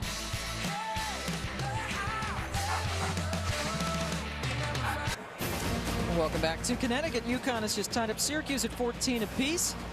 Redshirt freshman running back Lyle McCombs well over 100 yards on that last drive. Started it off with about a 31-yard drive. They got the ball on the 40 after a kickoff went out of bounds, trying to answer Ryan Nassib's second touchdown pass of the game. Ryan Griffin on 3rd and long with the catch to get him close, and then McCombs takes it in the rest of the way. We are tied up at 14 apiece. So they answer a 75-yard scoring drive that was in double digits for Syracuse, a 10-play drive with a 9-play drive of their own to knot things up. So after a rocky first half in which both teams combined for 7 turnovers, good opening drives for both. Got a ball game. Both teams going according to Hoyle and not turning the football over. Chad Kristen in to kick it off. Jeremiah Kobina is deep for Syracuse. He gets it around the 3. And Kobina is taken down just short of the 25-yard line. Let's go back to Dari Noka in the studio. How about one of a few surprises so far today, Pam? Indiana and Ohio State. Hoosiers down a touch. Trey Roberson to Kofi Hughes. Indiana tied with the Buckeyes at 20 late in the 3rd. Oh, Indiana often will have close games and then have heartbreaking losses at the end. We've seen that over the years. Here's your Big Ten standings in the leaders division. Penn State and Wisconsin right there on top. They're going to have a championship game this year. The leaders and the legends will play. Syracuse, oh, that's a good catch, isn't it? Alec Lemon had to turn around and then bring it in as the ball was thrown a little bit behind him. That's an 18-yard gain. That is the same scheme that Nassib threw an interception on early in the first half. Play action, he's got an opportunity to give it. Fires it right in when that linebacker steps up there, playing on the line of scrimmage, faking blitz. Good scheme. That's a first down for Syracuse. We have a player shaken up. It is C.O. Moore, the junior outside linebacker for Connecticut. Lemon now with 4 catches for 89 yards and a touchdown. Caught a 20-yard pass from Nassib back in the second quarter. That's the danger of UConn wanting to walk their linebackers up on the line of scrimmage and bring them and or drop, and they don't have time to drop and get back into that area. Moore gingerly being helped off the field. A junior from Apex, North Carolina. The only returning starter in that linebacking core for Connecticut. Jerome Williams is going in. Williams was hurt late in the spring, tore his ACL, and they expected Williams to be a starter, and he has slowly worked his way back onto the field. And there's a look at Jerome. So it's 1st and 10 now for Syracuse after Lemon's catch. Nassib on the roll, gets rid of it just as he's hit, and it's Lemon again. This time going down low to catch it for another first down. Trevardo Williams was all over Nassib, who just got rid of it in time. Wow, great throw again, coming back with a bootleg play that they've been so successful with. Running the Cobb, the comeback route, great timing, throwing the ball on the run. Had a little sting on it there. Byron Jones trying to stay with Alec Lemon. Lemon now over 100 yards receiving. So it's first down into Connecticut territory at the 46-yard line. Back to the run game. Antoine Bailey picks up a tough yard. Nathaniel Hackett, the offensive coordinator, told us that he really wanted to get Alec Lemon the ball. They wanted to emphasize getting Lemon the ball this week, and boy, it's worked out for them. Lemon with five catches, 101 yards, and a touchdown. And there is Nathaniel Hackett, Paul Hackett's son. Hackett, a successful coach, and Nathaniel Hackett was thinking he was going to go to medical school, and now is a head coach. Nassib on the roll, and he's able to complete it. Close to another first down. That's Jared West who gets close. So Nathaniel Hackett is a guy who was in school, and he told us earlier this week that he just decided that he was in a class where they were dealing with a lot of chickens, a lot of testing on chickens, inducing comas, doing things like that. And he had been a graduate assistant as a coach, and he figured, you know what, it's a lot more fun being on the football field than being in that lab and facing, what, another 6 years or so of medical school. First down run for Antoine Bailey. So he's a guy who, when he was young, he said that he was interviewed when he was a kid, when his dad, Paul Hackett, was a head coach in the NFL, and he said, heck no, there's no way I'm going to be a coach. But you know how it is, Dan. It kind of gets in your blood, and you can't get it out. It's the curse. He has a nice rhythm going on offense. He faked that little reverse they'd run before and ran the ball up inside, and then, of course, a successful bootleg before that. Doug Marrone, the head coach. Alec Lemon, again, he has been a major force in this football game. Picks up 23 more yards. This is the Ryan Nassib that when he gets in rhythm, you can see he's got a nice little ball, spins it, feet well balanced, comes out of there clean. Nassib hit on only 2 of his first 7 passes. Nassib now 16 for 27, over 200 yards. Jerome Smith, he's the big body, number 45, the short yardage back. On first and goal, but again, it's Graham. Third time that they have gotten him the ball on an end around, and this time he gets into the end zone. Dorian Graham scores. Syracuse is back on top.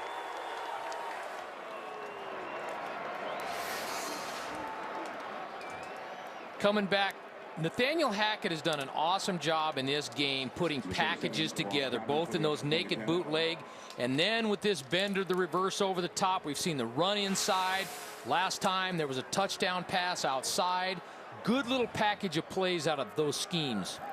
Dorian Graham taking it in from 7 yards out. Krautman's extra point makes it 21-14 Syracuse. So after a lackluster at best first half, both teams have come out and executed very well offensively here in the third quarter. Syracuse with 2 touchdowns on its 2 possessions. Connecticut scoring a touchdown on its only possession. What's been happening has been faking this over the top. We've been coming with the zone read back inside, fake, hand here, or give it to them, and then last drive, it was to the tight end pass.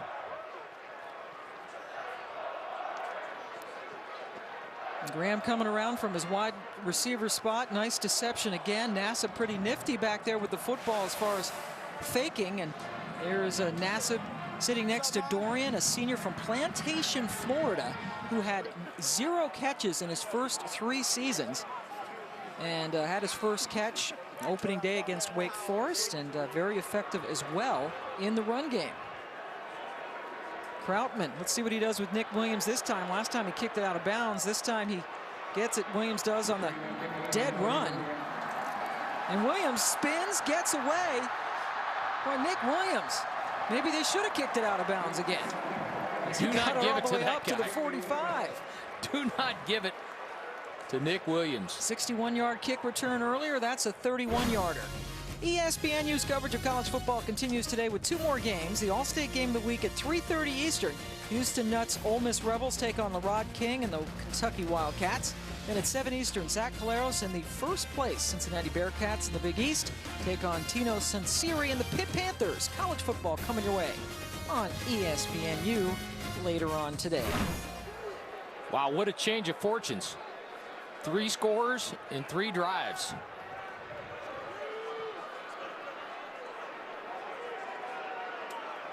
First and 10 for Connecticut. McCombs making a couple of guys miss, and then getting back to the original line of scrimmage. Keon Lynn was there to push him out of bounds.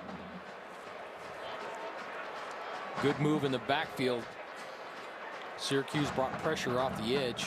Otherwise, it would have been a negative play. Combs tough, according to his head coach Paul Pasqualoni, says that he's a make-you-miss kind of guy. Pretty good pass blocker as well, and a pleasant surprise. Again, starting this season as the fourth-team tailback. And now he is the man. Play action, and it's completed. McEntee finds Isaiah Moore in Syracuse territory down at the 36-yard line. Marco Thomas made the stop, but it's a 19-yard gain. Great play action, holding the backers, being able to throw it right over the top in front of the safeties. See the linebacker stepping up in there trying to fill. Safeties forced to play deep, throw it right underneath. And that time we saw an example of McCombs. He had a good block back there after he was faked to on the handoff, was able to get in there and chip a guy to keep him off of McEntee. Isaiah Moore, one of the leaders of the offense, with a big catch. First down, Huskies. And it's McCummings. Whenever number 11 is there, you figure he's going to hang on to the football, and he picked up 10 yards. Chandler Jones made the stop. So the first half was not an artistic half for offensive football. 7 turnovers between the two teams. There were 19 drives, 2 touchdowns, and 7 turnovers. Here we're 3 for 3. 3 drives, 3 TDs, zip, no turnovers. It's amazing what a little time in the locker room. Well, what went on in there? Whatever it was, it worked. It was productive.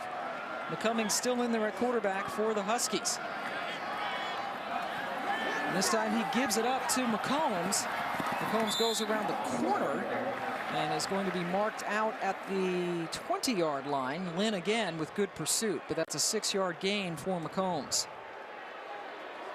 UConn in general having more success running the ball on the edge than up inside. McCombs with 132 yards so far today. He had a career-high 141 in his season debut and collegiate debut against Fordham in early September. McCummings still in there at quarterback, and he is close to another first down for the Huskies. In fact, he's got it. Had success with that play earlier in the game. Bringing McCombs across. He's the outside run threat. Defensive end widens. Quarterback keeps it up inside.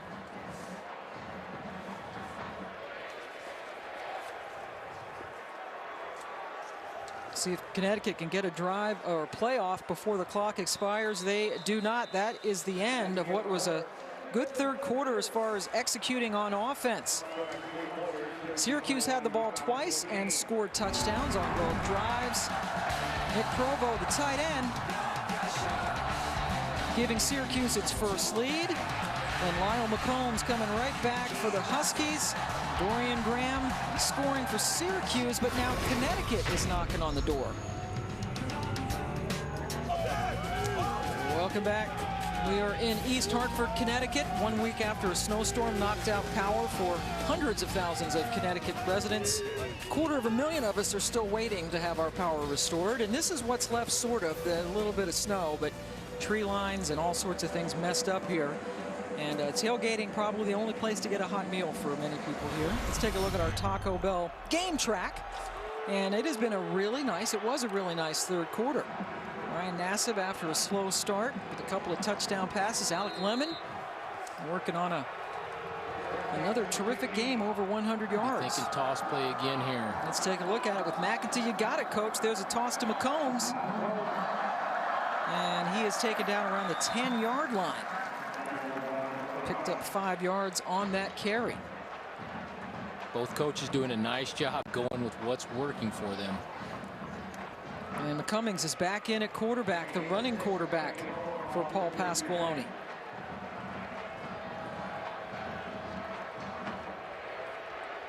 Second leading rusher behind McCombs on the team this season.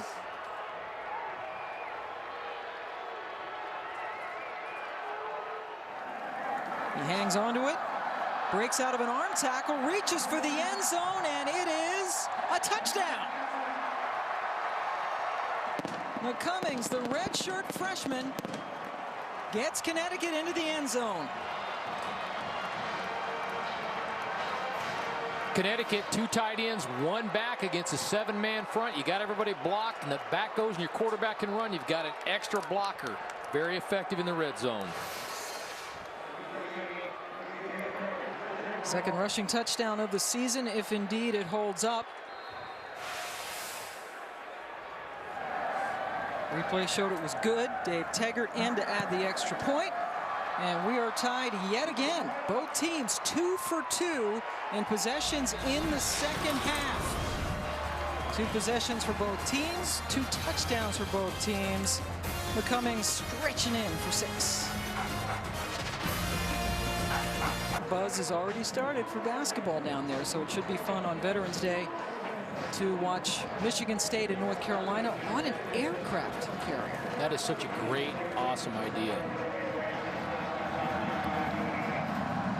Kobina awaits another kick.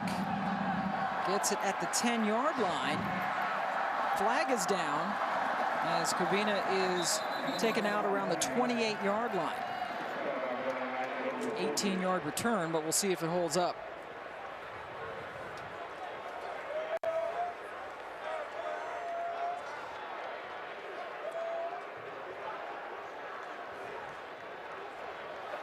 Holding, 18 on the return team. 10-yard penalty, first down. So Syracuse goes back 10 yards. We go back to Darinoka. This is hard to figure. Indiana, guys, has lost 16 in a row to Ohio State. It's 2020. Now Braxton Miller getting into it for the Buckeyes. 27-20, but Indiana is in the red zone in Columbus. Meanwhile, Michigan State, Minnesota. Gophers beat Iowa last week. Marquise Gray to Dejon McKnight. Gophers lead at Michigan State 24-21. Wow.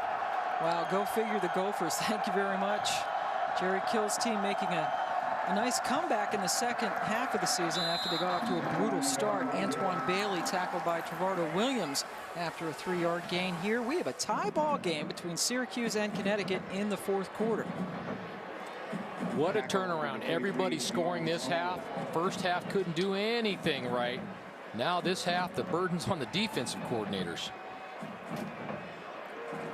No one has stopped anyone yet in the second half. 2nd and 7 now for Syracuse. Ryan Nassib, their quarterback.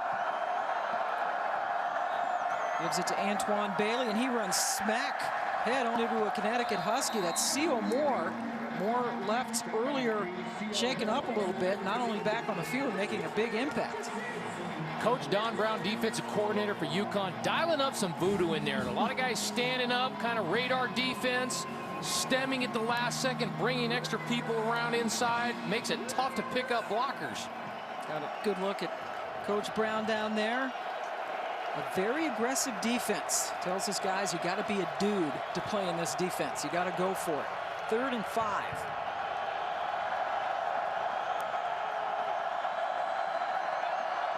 Extra pressure coming from Connecticut. Nassib completes it to Provo, his tight end, and he gets the first down. Provo was just invisible in the first half. They weren't throwing to him. He had no catches in the first half, and he's been a force here in the second half. Hot throw out here to the left-hand side. This was a throw that he missed in the first drive of the first quarter.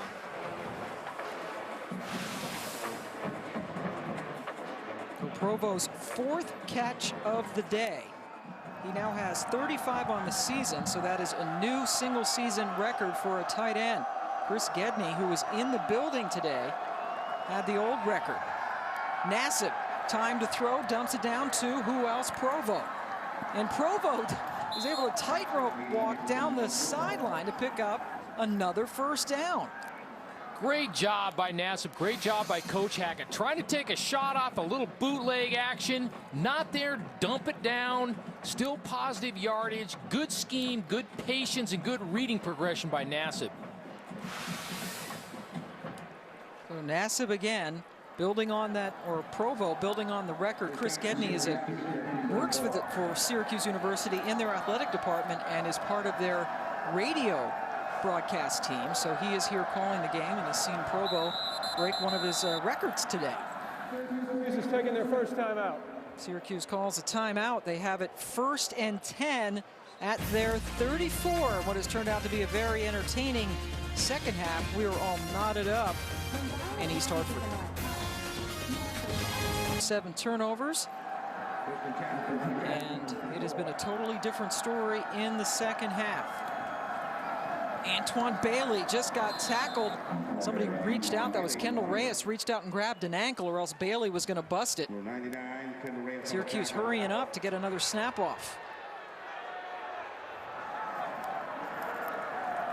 Another toss play to Bailey, this time going over the right side. He is stopped a couple of yards short of the first down by C.O. Moore. Love the tempo change up, even though they're a huddle team, keeping that defense off balance, saying you better be ready because we might just line up and run another play. Jerome Smith, the short yardage back, checks in for Syracuse on 3rd and 2. Not out of the realm to come back with a little. Now they're going to go on balance here, maybe come back with that power play again. Harris is the fullback. They give it to Smith, and he gets the first down for the Orange. Little extra weight and a good strength coach right there. Adam Harris, the senior fullback, one of the captains at 6'2", 248, the fullback, and Jerome Smith, about 5'11", 213, the little powerful running back, getting the first down. 4 of the 5 starters from last year are back on that offensive line. All 5 offensive linemen have started every game this year for Syracuse, which is really unusual. Usually get some guys here nicked up a little bit, but they have been fortunate enough to have all 5 guys start every game. First down throw from Nassib, and it is off the hands of the intended receiver, Jared West. That was a pass that should have been caught. And you saw that continuity and experience there, Pam. Sliding that protection over to the left, picking everybody up against a blitz. Unfortunately, unable to connect on the throw, but great protection. Boy, that was put right on the money to West, but he was unable to bring it in. Nassib starting off slow, 2 of 7 to start, 7 of 17 overall in the first half. Just 11 of 13, and 11 of 13 should be 12 of 13 because that was a drop by West. Another completion going back to Alec Lemon. That has been a terrific combination so far today. Pick up 6 more yards. When Coach Hackett goes on the speaking tour in the offseason, he'll get to speak on the bootleg because he'll have a lot of clips from this game and been successful in nearly every one. Syracuse 4 for 4 on 3rd down this half after going just 2 for 7 in the first half. This is a 3rd and 4.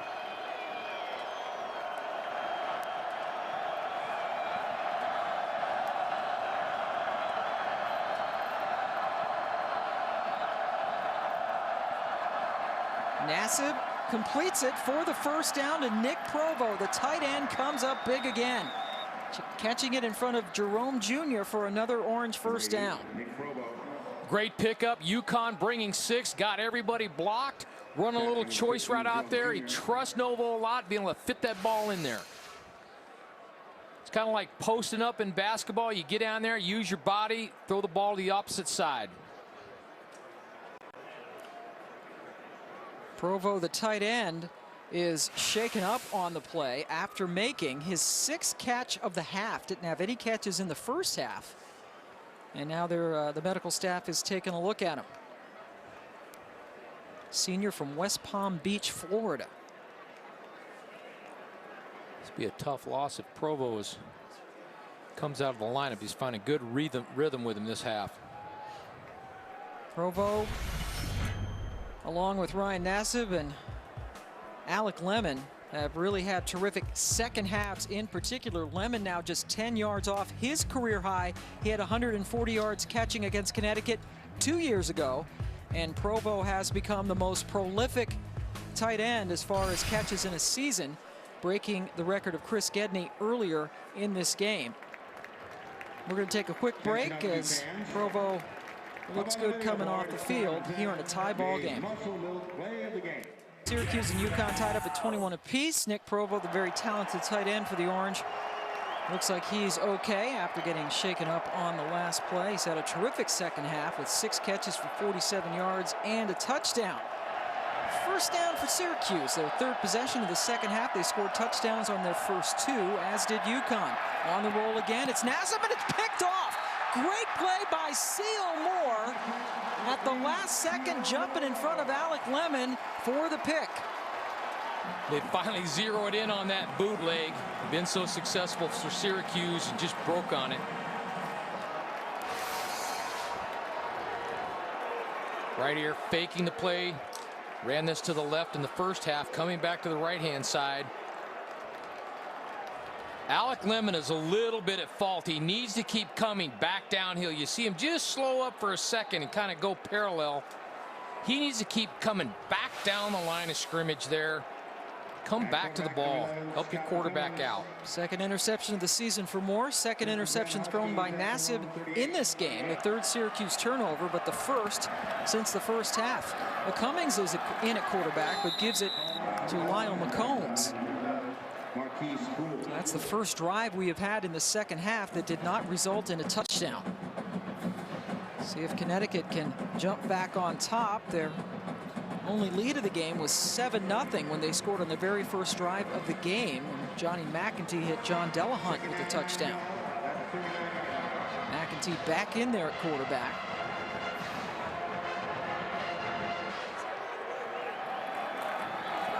Little play action. McEntee is a man wide open, and he hits him. Isaiah Moore, first down into Syracuse territory at the 43-yard line. Let's go to the studio in Darinoka. All right, let's stay in the Big East. A couple of teams with one conference loss. Louisville, West Virginia. Mountaineers trying to tie it with a field goal, but the Cardinals get to it. Andrew Johnson picks it up, takes it in. 31-21, Louisville leading in the fourth. 12 minutes and change to go. The wild and wacky Big East continues, and they're winning that game in Morgantown. Cummings back in there, and he picked up about 8 yards, tumbled down by Shamarko Thomas. Shamarko doesn't get him. That could be touchdown UConn. Let's take a look at the standings in the Big East. Cincinnati, the only team that has not lost a game, even though they've only had a couple in the Big East. West Virginia losing right now to Louisville. And you see Syracuse and Connecticut, our teams today, both sitting at 1-2. But if Syracuse wins, they are bowl eligible for the second straight season. Cummings, the quarterback, hanging on to it. First down, Connecticut. Phillip Thomas with the tackle, but it's a 10-yard gain for McCummings. Syracuse bringing pressure up inside in the A-gaps. When you have a quarterback that can run, you always gain an extra blocker, and essentially Syracuse running a 7-man front, so you get an extra guy. Cummings continues to be the quarterback. Shuffled back and forth along with McEntee. Now 2 running backs. Cummings 10 carries for 58 yards and a touchdown this afternoon.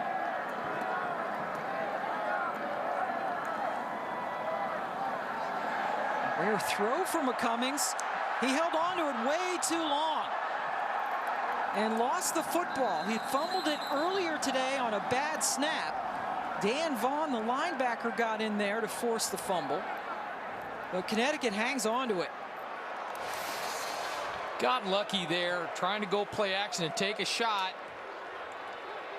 Scott needs to know when it's not there. Just throw it away. Don't stand there and point where to go. It's not JV football. You got guys coming in there. They give out scholarships too. You better get rid of that thing. Could be a turnover, and you might be spending some time with the trainer. He'll learn that with some experience. Left guard Steve Green bailed him out by jumping on the fumble that was forced by Dan Vaughn. But they lost 10 yards on that, so they were in field goal range, and now they're backed up to the 35-yard line. 2nd and 20. McEntee back in at quarterback, hands it off to McCombs, slips through, and keeps on going. McCombs somehow able to find some running room, and a flag comes in at the end of the play.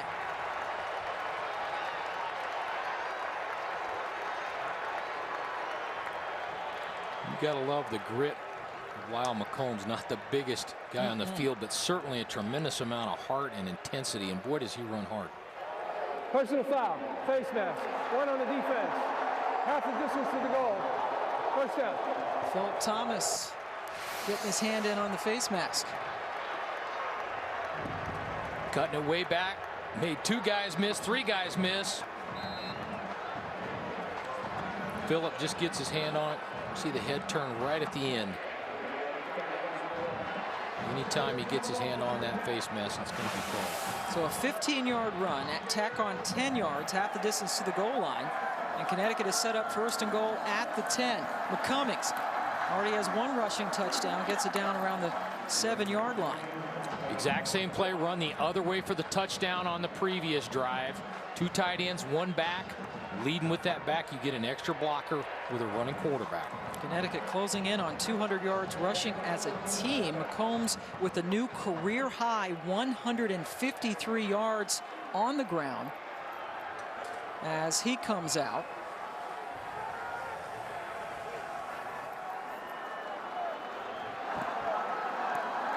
McCummings on the season has only thrown 7 passes. This is why he's in there to run. Spins, goes to the end zone. Touchdown, Huskies.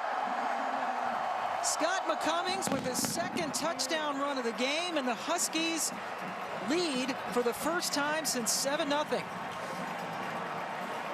Breaks a tackle by Deshaun Davis there. Great run, spinning. Get down in that red zone. You have a running quarterback. It always helps. They take advantage of the Nassib interception. First points off turnovers this afternoon, even though we've had 8 of them. Dave Taggart with the extra point. Connecticut takes a 28-21 lead over Syracuse with 4:51 left to go. McCummings, same high school as Doug Flutie. That's kind of Flutie-esque, the way he can run the football. Huskies up.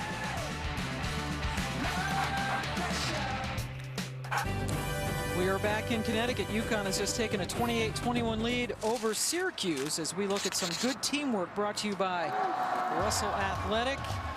Scott McCummings with 2 touchdown runs in the 4th quarter for the Huskies.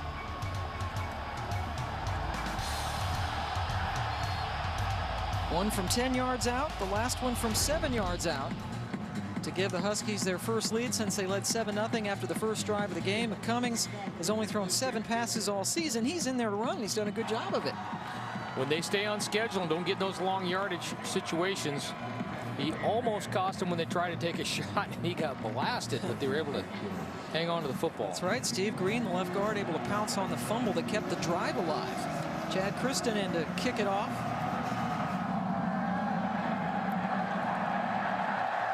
Syracuse will get it at the 20 as Cabina has it go by him. Paul Pasqualoni, for 14 seasons, was the head coach at Syracuse. Had been an assistant before that. And now the first-year head coach at the University of Connecticut after 6 years in the NFL. And all week he's been saying, hey, it's just another game. It's a Big East game. We got to keep winning. We want to go to a bowl. But right now it's looking pretty good, and it's got to be sweet to beat the Orange if you're Pasqualoni, a team that fired him a few years ago. He will say that, and he'll be professional, the consummate professional like he is. But if they're able to hold on and win this football game, there will be a nice warm glow in his heart. He was replaced by Greg Robinson, who was subsequently let go, and replaced by Doug Marone, who is now roaming the sidelines of the school in which he played football. Oh, that did not work at all. Dorian Graham going down in the backfield. Great play by Martin. That is Twan Martin with a terrific play to drop him for a 7-yard loss. Defensive coordinator Don Brown, you have to give him credit. He stopped the bootleg with an interception. They've been running that little reverse over the top. Had an answer for that. He said, take that. Getting tired of seeing those plays. Graham had been 3 carries for 40 yards before that when they dropped him for a 7-yard loss. 2nd and 17 Orange. More pressure being shown by Connecticut. They drop back into coverage. Alec Lemon again. Close to a first down. Smallwood made the stop. It is a first down, Syracuse. Sweet throw. Ryan Nassib sits his feet, on balance. Ball comes out of there clean, spinning it, throwing it in the window. That's a pro throw right there. And a new career high for Lemon, 147 yards through the air on just 8 catches. Also has a touchdown. Keeps the drive going. 1st and 10.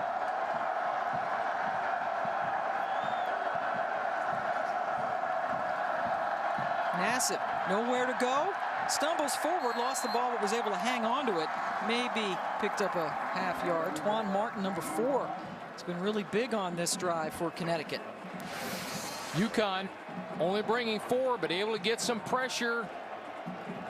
Playing into coverage there. Doing a nice job mixing up the coverages and the blitzes and the stunts and fronts. 2nd and 9. Another completion to the tight end, Nick Provo. And he's going to be about 4 yards short of the first down. Pam Ward and Dan Hawkins joining you from Rentschler Field in East Hartford, Connecticut. UConn leading Syracuse 28-21 in a game that was tied up at 7-7 at the half, when both teams combined for 7 turnovers in the first half.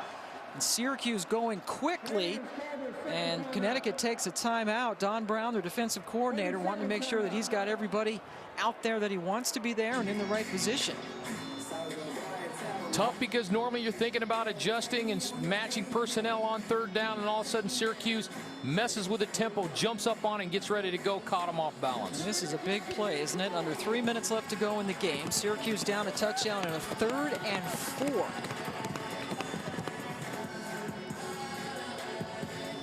Had success throwing that little choice route in there to Nick Provo.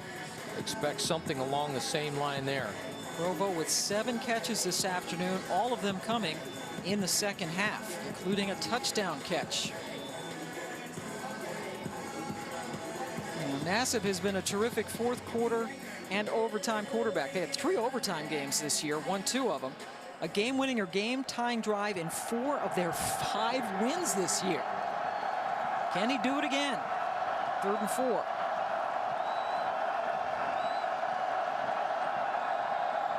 He's got time to throw, but nobody to throw it to. C.O. Moore was right there to take him down. They're going to lose a yard on that play. So now it's 4th and 5. Timeout taken by Syracuse. Decision time here.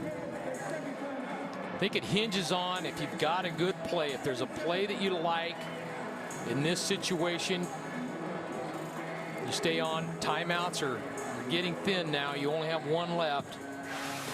Tough for them to stop the clock if they punt it to UConn.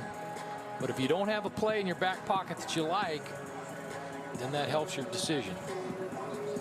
Good job by that Connecticut passing defense, who were 106 in the nation coming into this game as far as giving up yards. Syracuse trying to become bowl eligible for the 2nd straight season. They have not been to back-to-back bowls since the 98-99 seasons, and Connecticut has won the last 4 meetings against Syracuse. And Doug Marrone does not like coming here because they have not won in this building. They are 0-3 overall as Syracuse at Rentschler Field. And they are going on 4th and 4. They are the best in the Big East on 4th down conversions. Connecticut takes a timeout after seeing the way Syracuse lined up. While they talk it over, let's go back to Dari Noka in the studio. All right, Pam, thank you much. Want to remind everybody, coming up next, we go to the SEC, Ole Miss and Kentucky, and that's a freshman, Maxwell Smith, getting his first start for the Wildcats. Each team seeking its first SEC win of the season. Thank you very much. Look forward to a lot more football coming up this afternoon, but we got a huge play. 4th and 4. Syracuse down a touchdown. Don Brown, the defensive coordinator, hoping that his team can come up with 1 more stop and get out of here with a win. Look for Nick Provo right there on your screen. Been choice route territory. He has 7 catches in the second half. Nassib trying to get Connecticut to jump off sides. Now the snap. He steps up, throws it, completes it. The spot will be huge. It looks like a first down. Yes, they've spotted it as a first down. Dorian Graham coming up with a huge catch on 4th and 4 to move the sticks. He was looking towards Nick's way. Didn't like it, pulled it down. Had to go to an alternate receiver. Excellent adjustment. So first down from the 41-yard line. Blitz coming, down goes Nassib. Untouched, coming in, Trevardo Williams with the sack.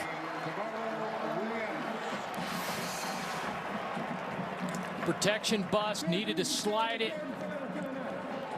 Left tackle pulls down inside. They needed to get a call and get that thing kicked all the way out to the left-hand side, and unfortunately didn't communicate it. Don Brown, the defensive coordinator, told us Trevardo Williams is capable of explosive plays. That would certainly count.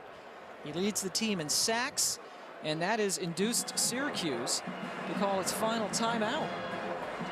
Still plenty of time on the clock. You don't like the 2nd and 15. When you get into these situations, your team has to be in the mindset, hey, we don't need to get big, huge chunks of yardage.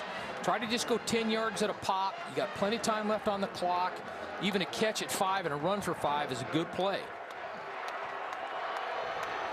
2nd and 16 after the huge sack by Trevardo Williams.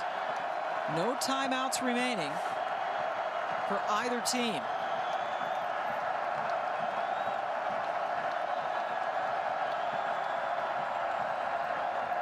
Nassib completes it to Alec Lemon, who has been his go-to guy on the outside today, and he gets back 10 precious yards. UConn goes drop 8. They rush 3 and drop 8, but they make them throw it inside and use clock. So just what you said, they just got a chunk of it. Dan Hawkins picking up the 10 yards, so a much more manageable 3rd and 6 right now. And definitely 2-down territory. Nassib throws it to Lemon. Can he hold on to it? No. Great coverage. Tymir Brown was right there with him. Great job getting a hand in there on it. Thought they were going to come up with a great play there. Little seam route. Tymir times up, gets his eyes around just at the right time. Once he recognizes the route, times up perfectly. He's a redshirt freshman from the Keysport, Pennsylvania. Coaches say they've been going through some growing pains with Brown, but they think he's going to be really good. That was a really good play. That was Provo you just circled. Keep an eye on him. On 4th and 6. Pressure coming. It's knocked down at the line of scrimmage. And the UConn defense sends Syracuse to the sidelines. Great job recognizing the 3-step drop and getting their hands up when you can't get there. That was Kendall Reyes, 6'4", 295-pound senior, their best defensive lineman, coming up with a huge play, and they are feeling victory here at Rentschler Field. 3-step drop, can't get there, get your hands up. Excellent. Ryan Worth getting in there as well. Here's every coach's favorite formation, the victory formation. Yep, no more timeouts for Syracuse. Reyes, first team All Big East performer last year, knocking the pass down. And Paul Pasqualoni playing the team. He was the head coach at Syracuse for 14 years, had been an assistant previous to that. And all week long just said it's another Big East game that we need to win. He coveted his time there with the relationships he forged with his players and his assistant coaches. But he said this is just another Big East game, but this is going to be a huge win. Connecticut needed to win 3 of its last 4 to get to a bowl game. Now they're going to knock 1 off, and he's going to knock off his old team. Yeah, and they've lost 3 out of the last 4. Had a tough one against Pitt. Feathering UConn's cap in many, many ways. Syracuse fails to become bowl eligible for the 2nd straight season. They'll go at it again next week when they go home to play South Florida. That game's going to be on ESPN2 next week. That's actually a Friday night game, and then they finish up with Cincinnati at home and then go at Pittsburgh. And Coach P is going to allow himself a little bit of a smile. Coach Marone back to the drawing board as Syracuse is about to lose its 2nd straight game. And all the coaches will be heading home trying to get power back on at their houses to get ready for next week. Connecticut next week has Louisville at home, then Rutgers at home. They finish at Cincinnati. They will go to 4-5 on the season, 2-2 in the Big East. Syracuse drops to 5-4 overall, 1-3 in the Big East. Syracuse now 0-4 all time at Rentschler Field. Paul Pasqualoni gets a win against his former team. Connecticut overall has beaten Syracuse 5 straight times. What a second half it was for both teams. Amazing transformation after just one of the sloppiest halves that they've probably ever played to one of the most efficient halves they've ever played. Credit staying with the system and making a couple corrections, a little tweak, and really on both sides. Much more efficient game, came down to one play. Alec Lemon, a new career high 157 yards receiving for Syracuse. Lyle McCombs, a new career high 152 yards rushing for Connecticut. They win it by the final of 28-21. Scott McCummings with 2 big touchdown runs in the 4th quarter. Coming up next at SportsCenter U. This has been a presentation of ESPN, the worldwide leader in sports. For Dan Hawkins and our entire crew, I'm Pam Ward. We say so long from East Hartford, where UConn has beaten Syracuse.